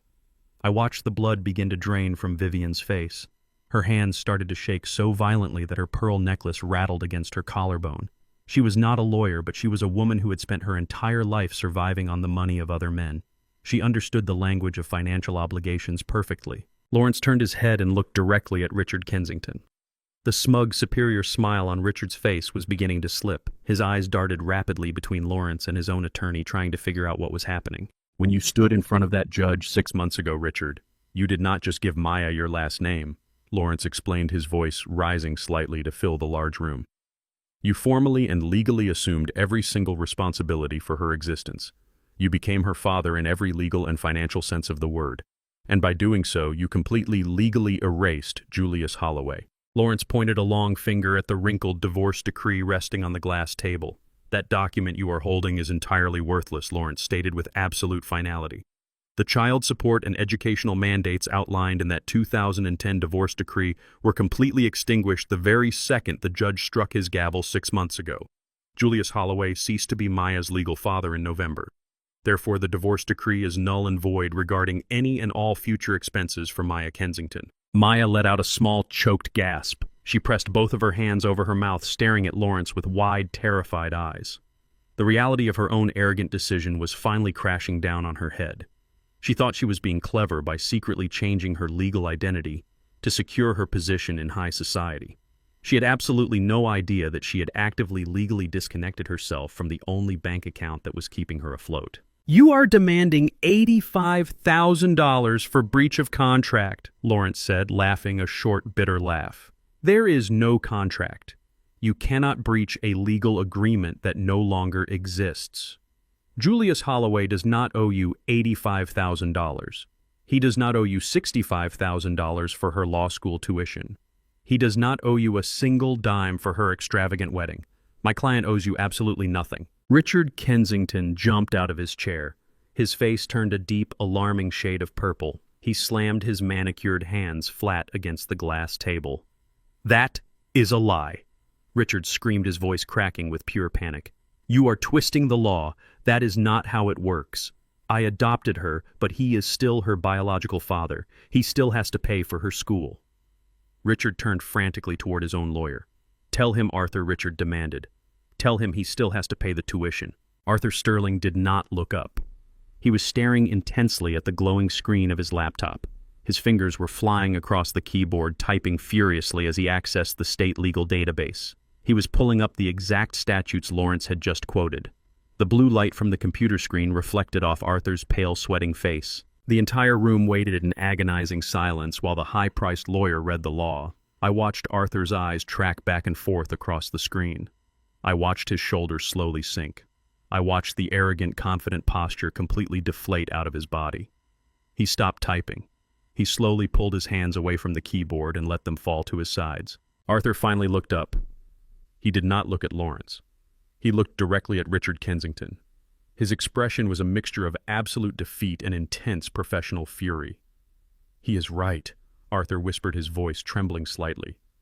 No, Richard shouted, pointing an angry finger at his lawyer. You are not looking at the right documents. Look at the divorce decree. I do not need to look at the divorce decree, Arthur snapped back, his voice suddenly rising in anger. The law is absolute, Richard. When you adopted her, you legally absolved Julius Holloway of all prior financial mandates. The prior support orders are completely terminated upon the finalization of the adoption. It is black and white. There is no legal loophole. There is no argument to be made. You severed his obligations the day you signed those papers. Arthur slammed his laptop shut with a loud, aggressive crack. You lied to me, Arthur yelled at Richard and Vivian. You brought me a fraudulent case. You tried to use my law firm to extort money from a man you legally removed from your daughter's life. You have absolutely no legal standing to sue him for tuition. You have no legal standing to sue him for emotional distress. This entire lawsuit is completely dead. The smug, arrogant smile was completely wiped off Richard Kensington's face. It was replaced by a look of pure, unadulterated terror. He stumbled backward away from the glass table and fell heavily back into his leather chair. His perfectly styled hair was suddenly out of place. He looked like a man who had just stepped off a cliff and was finally realizing that there was no net waiting to catch him at the bottom. Vivian began to sob uncontrollably, holding her face in her hands. She knew what this meant. She knew they were entirely broke. She knew the creditors were circling their gated mansion and the luxury cars were going to be repossessed. The endless fountain of money she had relied on for 16 years was permanently sealed shut by their own foolish, greedy actions. Maya was hyperventilating. She was gripping the edge of the glass table so hard her fingers looked like they might snap. She looked across the table at me. Her eyes were begging for a lifeline. She was begging for the old Julius Holloway to step in and save her from the disaster she had created. But the old Julius Holloway was dead. I sat there with my hands resting calmly on the table, looking back at her with eyes like cold, flat stones. I felt absolutely nothing for her. Lawrence stood tall in the center of the room. He had just delivered a fatal blow to their entire existence, but he was not finished yet. He looked down at the terrified, broken people sitting across the table. Actually, Lawrence said, his voice cutting through Vivian's loud sobbing, "There is one more extremely important detail regarding the timeline of this adoption." Arthur Sterling looked up, clutching his briefcase. "What else could there possibly be?" Arthur asked, his voice completely exhausted. Lawrence picked up the state-certified adoption decree. "This document proves the adoption was finalized in November," Lawrence explained. "But my client continued to receive tuition invoices from Harvard Law School in his name. In fact, my client paid a $65,000 tuition bill just 3 weeks ago. That means Richard Kensington and Maya Kensington actively concealed her legal identity change for 6 months in order to continue extracting money from my client under false pretenses." Lawrence smiled again, turning his gaze toward the court reporter who was capturing every single devastating word. "That is not just a civil matter," Lawrence stated, his voice ringing with absolute authority. "That is criminal fraud. But that is still not the worst thing you have done, Richard." I shifted in my seat. I knew exactly what was coming next. The legal reversal of the tuition was just the first bomb. It was the defensive maneuver to protect my assets. But Lawrence and I had agreed the night before that we were not just going to defend ourselves. We were going to completely destroy Richard Kensington. We were going to burn his fake empire down to the ground and salt the earth so nothing could ever grow there again. Lawrence reached back into his leather briefcase. The trap had snapped shut, but the execution was just beginning. The sterile conference room was completely suffocated by a heavy, dead silence. Richard Kensington was slouched deep into his expensive leather chair, looking like a man who had just been struck by a massive physical blow. His perfect posture was gone. His arrogant confidence was completely shattered by the reality of the adoption decree resting on the glass table. Vivian was weeping loudly into her hands, her heavy pearl necklace shaking violently against her chest. She finally understood that the endless fountain of money she had relied on for 16 years was permanently sealed shut. Maya, my own daughter, was completely frozen. She was staring blankly at the table, her face drained of all color, her breathing shallow and erratic. They thought the execution was over. They thought that losing my money and having their civil lawsuit thrown out was the absolute worst punishment they could possibly endure today. They thought they would simply leave this room humiliated, but free to go back to their gated mansion and figure out a new way to survive. They had absolutely no idea what was actually coming next. I sat up straight into my chair. For the past 2 hours, I had been a silent stone wall. I had let my lawyer Lawrence dismantle their arrogance piece by piece without saying a single word. I had let them insult me and threaten me while I simply watched them dig their own graves. But now the defensive portion of the battle was officially over. It was my turn to drop the final hammer. I looked directly across the glass table into the terrified eyes of Richard Kensington. My voice was low and rough, echoing loudly in the quiet room. "We are not done," I said. The sound of my voice made all 3 of them physically flinch. Arthur Sterling, the high-priced opposing lawyer, froze with his hand on the handle of his leather briefcase. He had been desperately trying to pack his documents and escape the room to save his own reputation. He stopped moving and looked at me with wide, panicked eyes. He knew that when a quiet man finally speaks, the words are going to be devastating. Lawrence smiled his cold, dark, ruthless smile. He took a step forward and reached back into his own briefcase. He pulled out a second folder.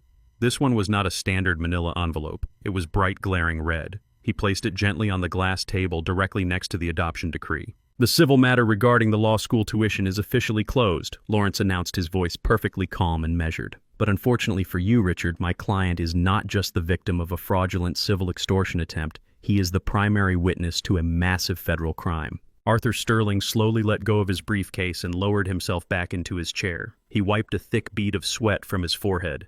He was no longer just dealing with a fraudulent civil lawsuit.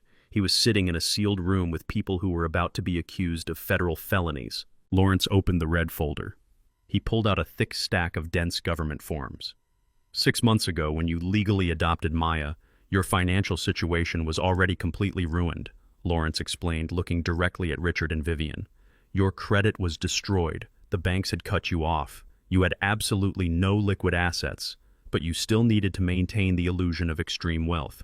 You needed to pay for a lavish wedding to impress the Vance family, and you needed to make sure Maya's law school tuition was covered just in case Julius ever figured out the truth and stopped paying. So you decided to ask the federal government for a handout. Lawrence slid the top document across the smooth glass table.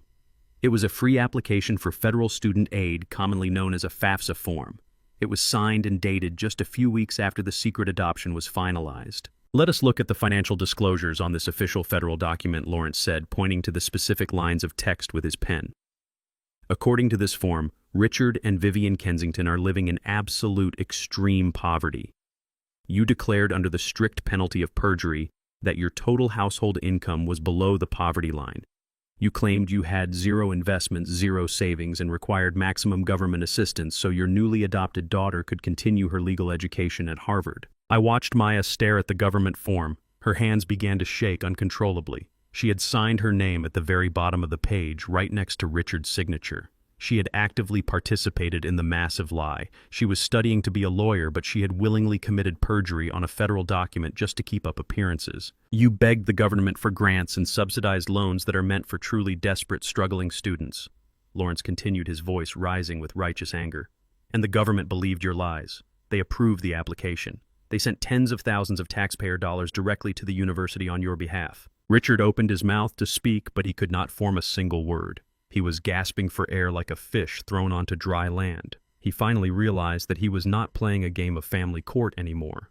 He had crossed the line into the jurisdiction of the United States government. But here is the absolute worst part, Richard Lawrence said, lowering his voice to a deadly, razor-sharp whisper.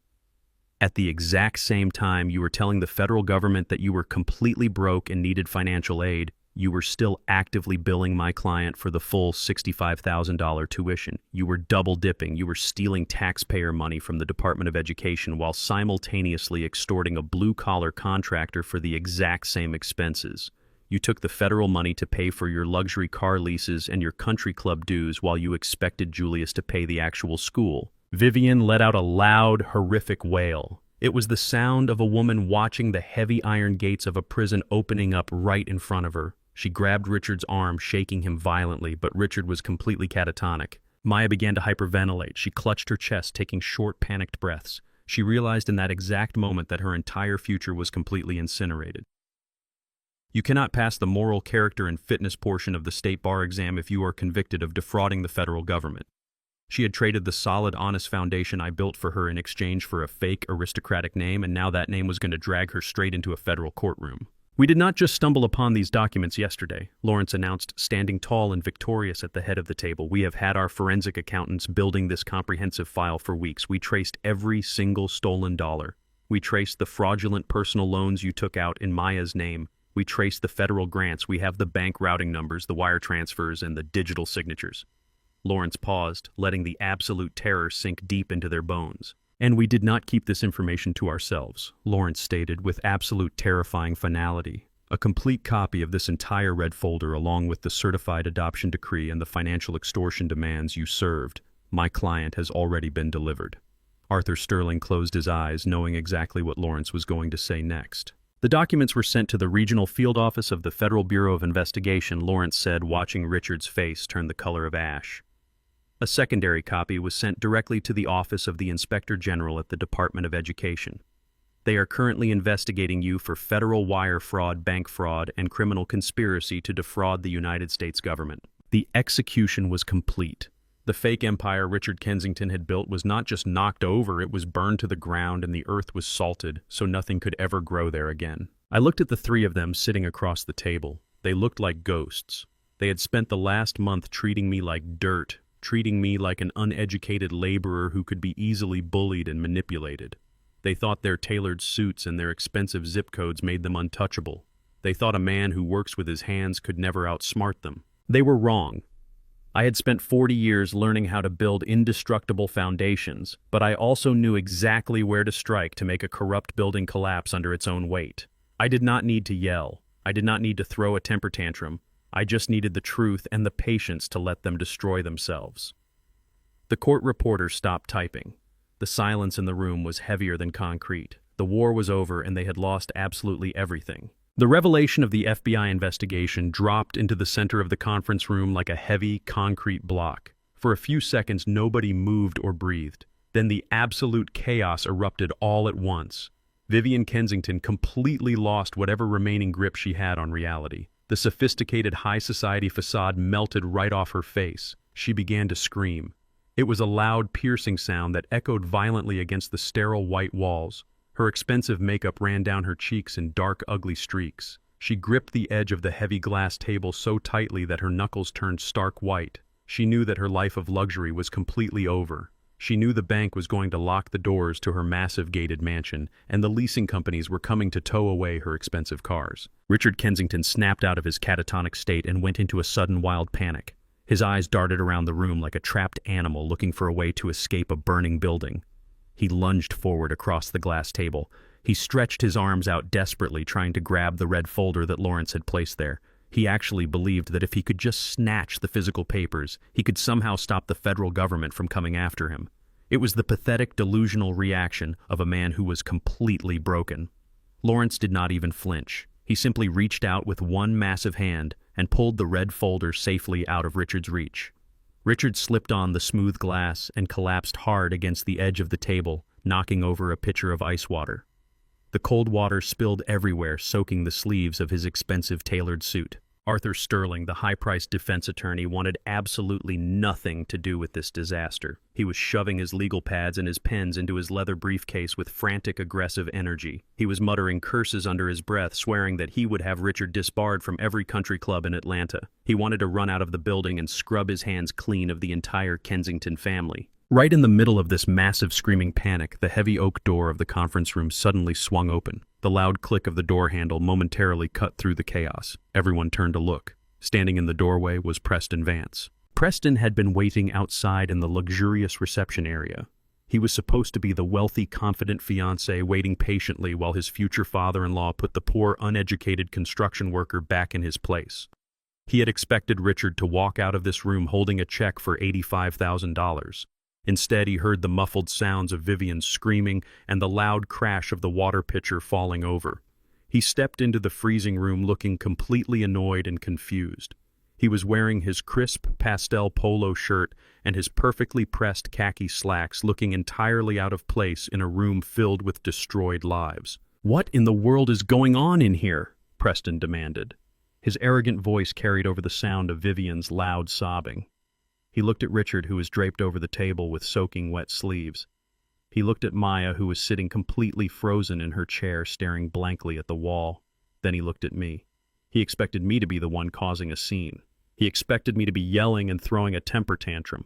Instead, he saw me sitting perfectly calm with my hands folded, resting comfortably in my chair, while his new perfect family completely self-destructed. Richard tried to stand up. He wiped the cold water off his face and forced a terrible fake smile. "It is nothing, Preston." Richard stammered, his voice shaking uncontrollably. "Just a minor misunderstanding with the paperwork. We are leaving right now." "Maya, get up. We are leaving." But Arthur Sterling slammed his heavy leather briefcase shut with a loud, violent snap. Arthur was furious that Richard had put his professional law license in jeopardy, and he was not going to let Richard lie his way out of this room. Arthur turned directly to Preston. "It is not a minor misunderstanding," Arthur stated, his voice dripping with absolute venom. "I am officially withdrawing as their legal counsel effective immediately. You need to know exactly who you are marrying into Preston." Preston stepped further into the room, his arrogant smirk completely disappearing. "What are you talking about?" Arthur Preston asked. "What happened to the tuition lawsuit?" "There is no lawsuit," Arthur barked, pointing an angry finger at Richard. "This man is a complete fraud. He does not have a real investment firm. He is entirely broke. He has been living off massive, fraudulent personal loans that he took out in Maya's name. Your beautiful bride is currently drowning in hundreds of thousands of dollars of toxic debt that she cannot possibly repay." Preston's eyes widened in shock. He looked at Maya. Maya shrank back into her leather chair, completely unable to meet his gaze. She opened her mouth to defend herself, but no sound came out. She was completely paralyzed by the overwhelming shame. But that is not even the worst part. Arthur continued delivering the final fatal blow. They applied for federal student aid, claiming they were a low-income household living below the poverty line. They stole government funds while simultaneously trying to extort Julius Holloway for the exact same tuition money. The attorney sitting across the table just informed us that he has already submitted the entire evidence file to the authorities. We are talking about federal wire fraud, we are talking about bank fraud, we are talking about bankruptcy and an active investigation by the FBI. The three letters hung in the air like a death sentence, FBI. I watched Preston Vance process the information. I watched the gears turning in his head. The Vance family was built on generations of old money political connections and pristine public image. They spent millions of dollars making sure their family name was associated with elite charities and high society galas. They looked down on people like me because I worked with my hands in the dirt. But they absolutely despised scandal. A poor man was just an inconvenience to them, but a criminal indictment was a deadly virus. Preston realized in that exact moment that he was standing in a room with a family of desperate con artists. He realized that the lavish wedding they were planning was being funded by stolen money and massive credit card debt. He realized that if he married Maya Kensington, his pristine family name would be permanently tied to a federal fraud investigation. His parents would be dragged through the mud in the local newspapers. The society pages would write about how the wealthy Vance heir was tricked into marrying the daughter of a bankrupt criminal. Preston slowly turned his head and looked at Maya. Maya finally found her voice. She stood up from her chair, her legs visibly shaking. "Preston, please," she begged, her voice cracking with desperation. "Preston, it is not what it sounds like. Richard told me he just needed a temporary loan. I did not know about the federal forms. I swear I did not know. We can fix this. Please, just listen to me." She reached her hand out across the space between them. She was begging for the wealthy boy to save her from the consequences of her own terrible choices. She had abandoned the solid foundation I built for her because she wanted to live in his golden castle. Now she was desperately clinging to the gates, hoping he would let her inside before the storm washed her away. But Preston Vance did not reach back. He looked at her outstretched hand, and then he looked at her face. The look in his eyes was not anger. It was not disappointment. It was absolute, pure, unadulterated disgust. He looked at my daughter the exact same way you would look at a piece of rotting garbage you found lying on your expensive living room rug. He saw her for exactly what she was. She was a liability. She was a fraud. She was a woman who was willing to destroy her own biological father for a handful of cash and a fake aristocratic name. And Preston Vance wanted absolutely nothing to do with her. I sat quietly in my chair watching the entire empire crumble into dust. Richard was ruined. Vivian was sobbing. And Maya was staring into the eyes of the man she threw me away for realizing that he was about to throw her away without a single second thought. The destruction was complete, and I had not even raised my voice. Preston Vance stood completely frozen in the doorway of the conference room. He was a man who had been groomed since birth to protect his family legacy at all costs. The Vance name was synonymous with wealth and political power and absolute social purity. They were the kind of people who spent millions of dollars ensuring their public image was entirely flawless. And right now he was looking at the family he was about to join and seeing nothing but a massive criminal liability. He looked at Richard, who was leaning against the table with soaking wet sleeves and a terrified, pale face. He looked at Vivian, who was sobbing uncontrollably into her hands. Then his eyes locked onto Maya. Maya was staring back at him with absolute sheer terror in her eyes. She knew exactly what he was thinking. She knew that the elegant, aristocratic illusion she had spent months carefully building was completely shattered into a million pieces. Preston did not yell. He did not curse or throw a frantic temper tantrum like Richard had done earlier. Men born into true generational power do not need to raise their voices to completely destroy someone. Preston simply raised his left hand. He looked down at the heavy gold engagement band resting on his finger. It was a ring that had been in his family for 3 generations. It was a symbol of entry into an elite, exclusive world that Maya had sacrificed her own biological father to join. Preston reached over with his right hand and slowly pulled the ring off his finger. He did not say he was sorry. He looked directly at Maya and told her that the wedding was completely canceled. He spoke in a cold, flat voice, telling her that his family would never associate with federal criminals and bankrupt frauds. He told her she was a complete and absolute embarrassment to his family name. Preston tossed the heavy gold ring onto the smooth glass table. The metal hit the thick glass with a sharp, loud clink that echoed violently in the quiet room. The ring spun around in a small circle before coming to a complete stop right next to the red folder containing the federal evidence. That single piece of jewelry resting next to the evidence of her crimes represented the absolute death of all her arrogant ambitions. Preston did not look back at her. He turned around smoothly and walked out the heavy oak door. His footsteps were calm and measured as he walked down the carpeted hallway toward the elevators. He was walking away from the mess and returning to his pristine, untouched, wealthy life. The sound of the ring hitting the glass finally broke Maya out of her paralyzed state. She let out a desperate, choked sound from the back of her throat. She jumped up from her heavy leather chair so fast that the chair tipped backward and crashed loudly against the floor. She did not look at me or her mother or her bankrupt stepfather. She sprinted toward the door. She ran out into the hallway, chasing after the man she thought would be her golden ticket to high society. I sat perfectly still in my chair and listened to the sounds coming from the corridor. I could hear her high heels clicking frantically against the polished marble floors. I could hear her voice echoing down the long hall. She was crying and begging with a desperation I had never heard from her before. She was pleading with him to stop and listen to her. She promised him that she had absolutely no idea about the federal fraud. She swore she would change her legal name back. She begged him not to leave her alone with this massive disaster. Her desperate pleas were met with absolute silence. Preston did not argue with her or offer her any comfort. I heard the quiet, pleasant chime of the elevator arriving on our floor. I heard the heavy metal doors slide open. Maya screamed his name one last time, her voice completely breaking with sheer panic and terror. But the only response was the mechanical sound of the elevator doors sliding shut. He was gone. He had left her standing all alone in a sterile corporate hallway. He had abandoned her exactly like she had abandoned me 6 months ago. It is a very hard and brutal lesson to learn that loyalty bought with a fake identity is not loyalty at all. When you build a relationship on a foundation of lies and manipulation, it collapses the very moment the truth blows in. I sat at the glass table and thought about the absolute reality of Maya's new life.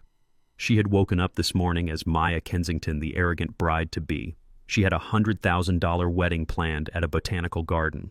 She had her expensive law school tuition paid for by a man she deeply despised. She had a wealthy fiancé and a bright, guaranteed future in high society.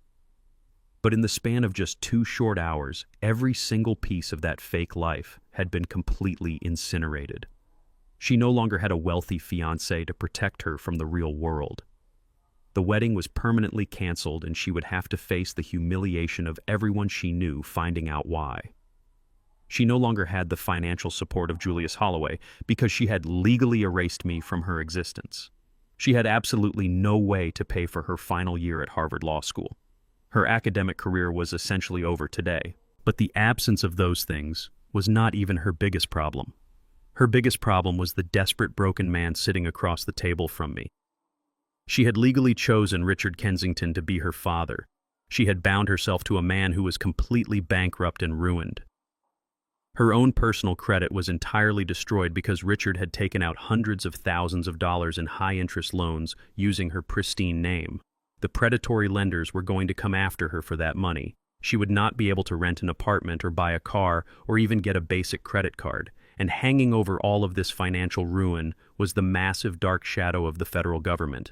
She had signed a fraudulent application for federal student aid. She was officially tied to a criminal conspiracy to defraud the United States government.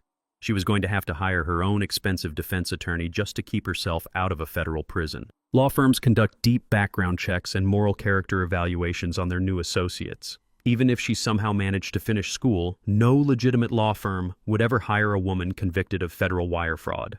She had traded a man who built a solid, unbreakable foundation for a man who had tied a heavy concrete block around her ankles and pushed her into the deep, dark ocean. A few minutes passed in heavy, suffocating silence.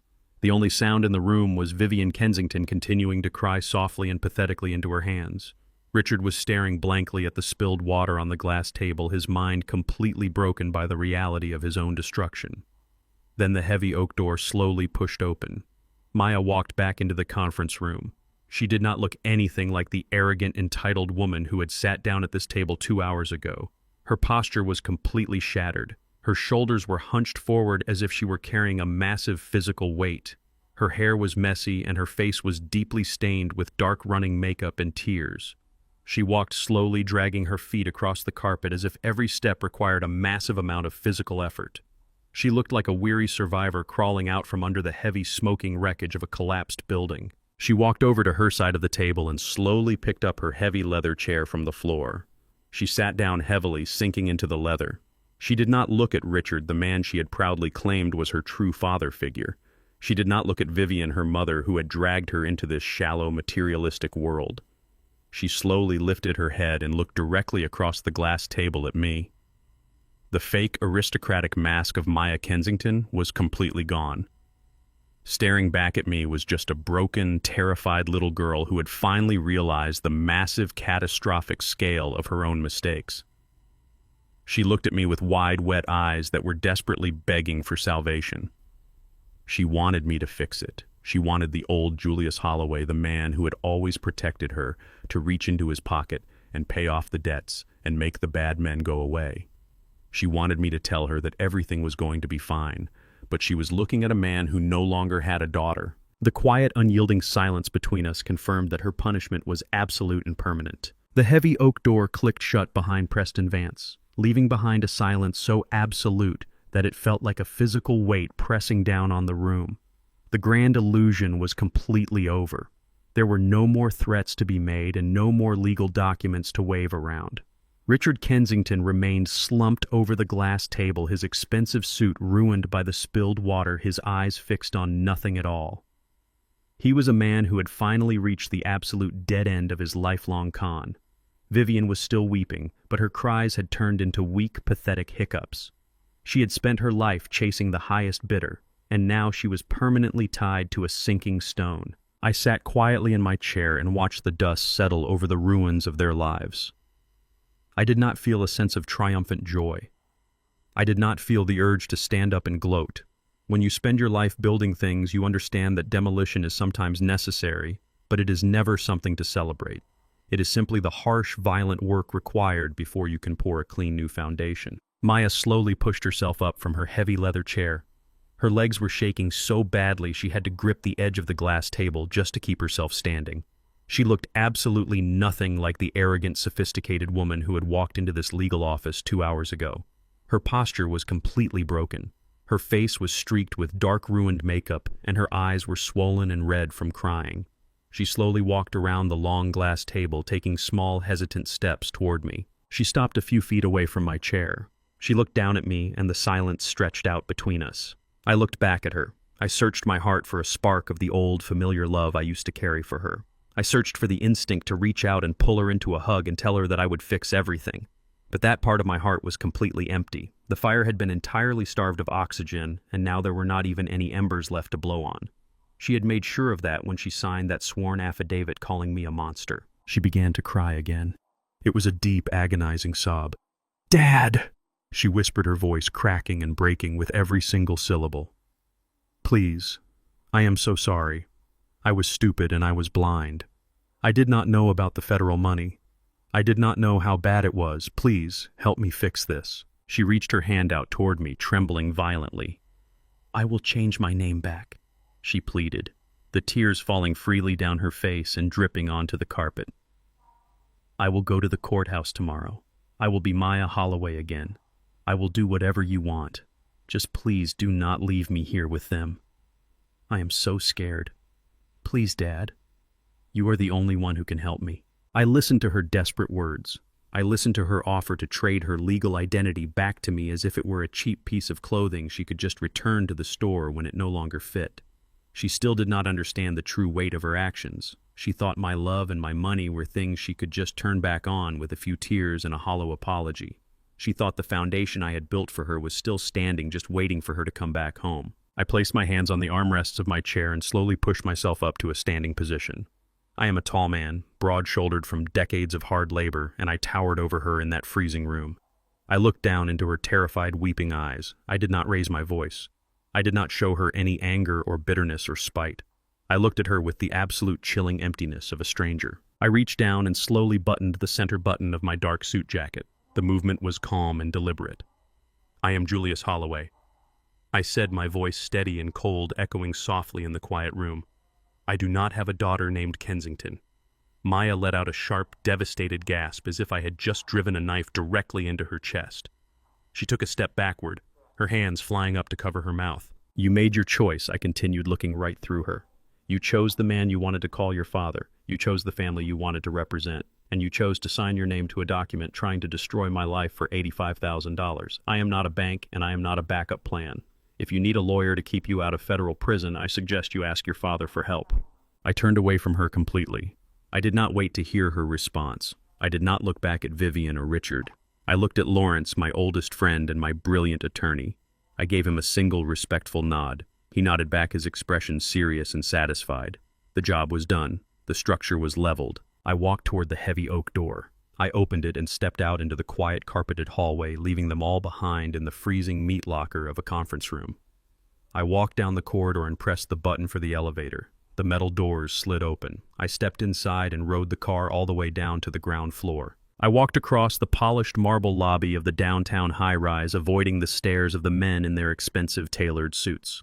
I pushed through the heavy revolving glass doors and stepped outside. The bright afternoon sun of Atlanta hit my face immediately. The air was thick and humid, carrying the familiar scent of hot asphalt and exhaust fumes. I took a deep, long breath, filling my lungs with the warm southern air. For the first time in an entire month, the heavy, crushing pressure in my chest was completely gone. I felt incredibly light. The parasitic weight that had been draining my energy and my resources for years had finally been cut loose. I walked down the busy street until I reached my dusty, heavy-duty pickup truck. I unlocked the door and climbed up into the cab. I sat in the driver's seat for a moment, surrounded by the comforting smells of old leather, dried clay, and black coffee. I reached over and ran my rough, calloused hand across the steering wheel. I had survived Vivian and her greed 16 years ago. I had survived Richard and his extortion today, and I would survive the loss of the daughter I thought I knew. I put the key in the ignition and turned it. The heavy engine roared to life with a loud, powerful rumble shaking the entire frame of the truck. I pulled out into the city traffic, leaving the towering glass skyscrapers and the fake corporate world far behind me. I drove east, heading directly toward my commercial construction site. I had a crew of 30 men waiting for me.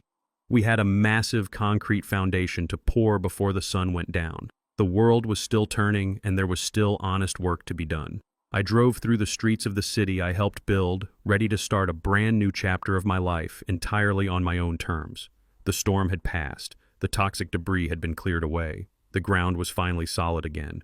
Order was completely restored. If there is one thing this entire ordeal has taught me, it is that unconditional love should never mean unconditional financial support. We spend our lives breaking our backs to build a solid foundation for our children, hoping they will stand on it and reach the sky. But when they take that foundation and use it to crush you, you have to be willing to tear the whole building down. Family is not just a shared name or a bloodline. Family is built on mutual respect and genuine loyalty. I learned that you cannot buy true respect, and you should never finance your own disrespect. Please let me know in the comments below how you would have handled this situation. Do not forget to hit the like button, subscribe to the channel, and share this story with anyone who needs a reminder to stand up for their own worth. See you in the next video.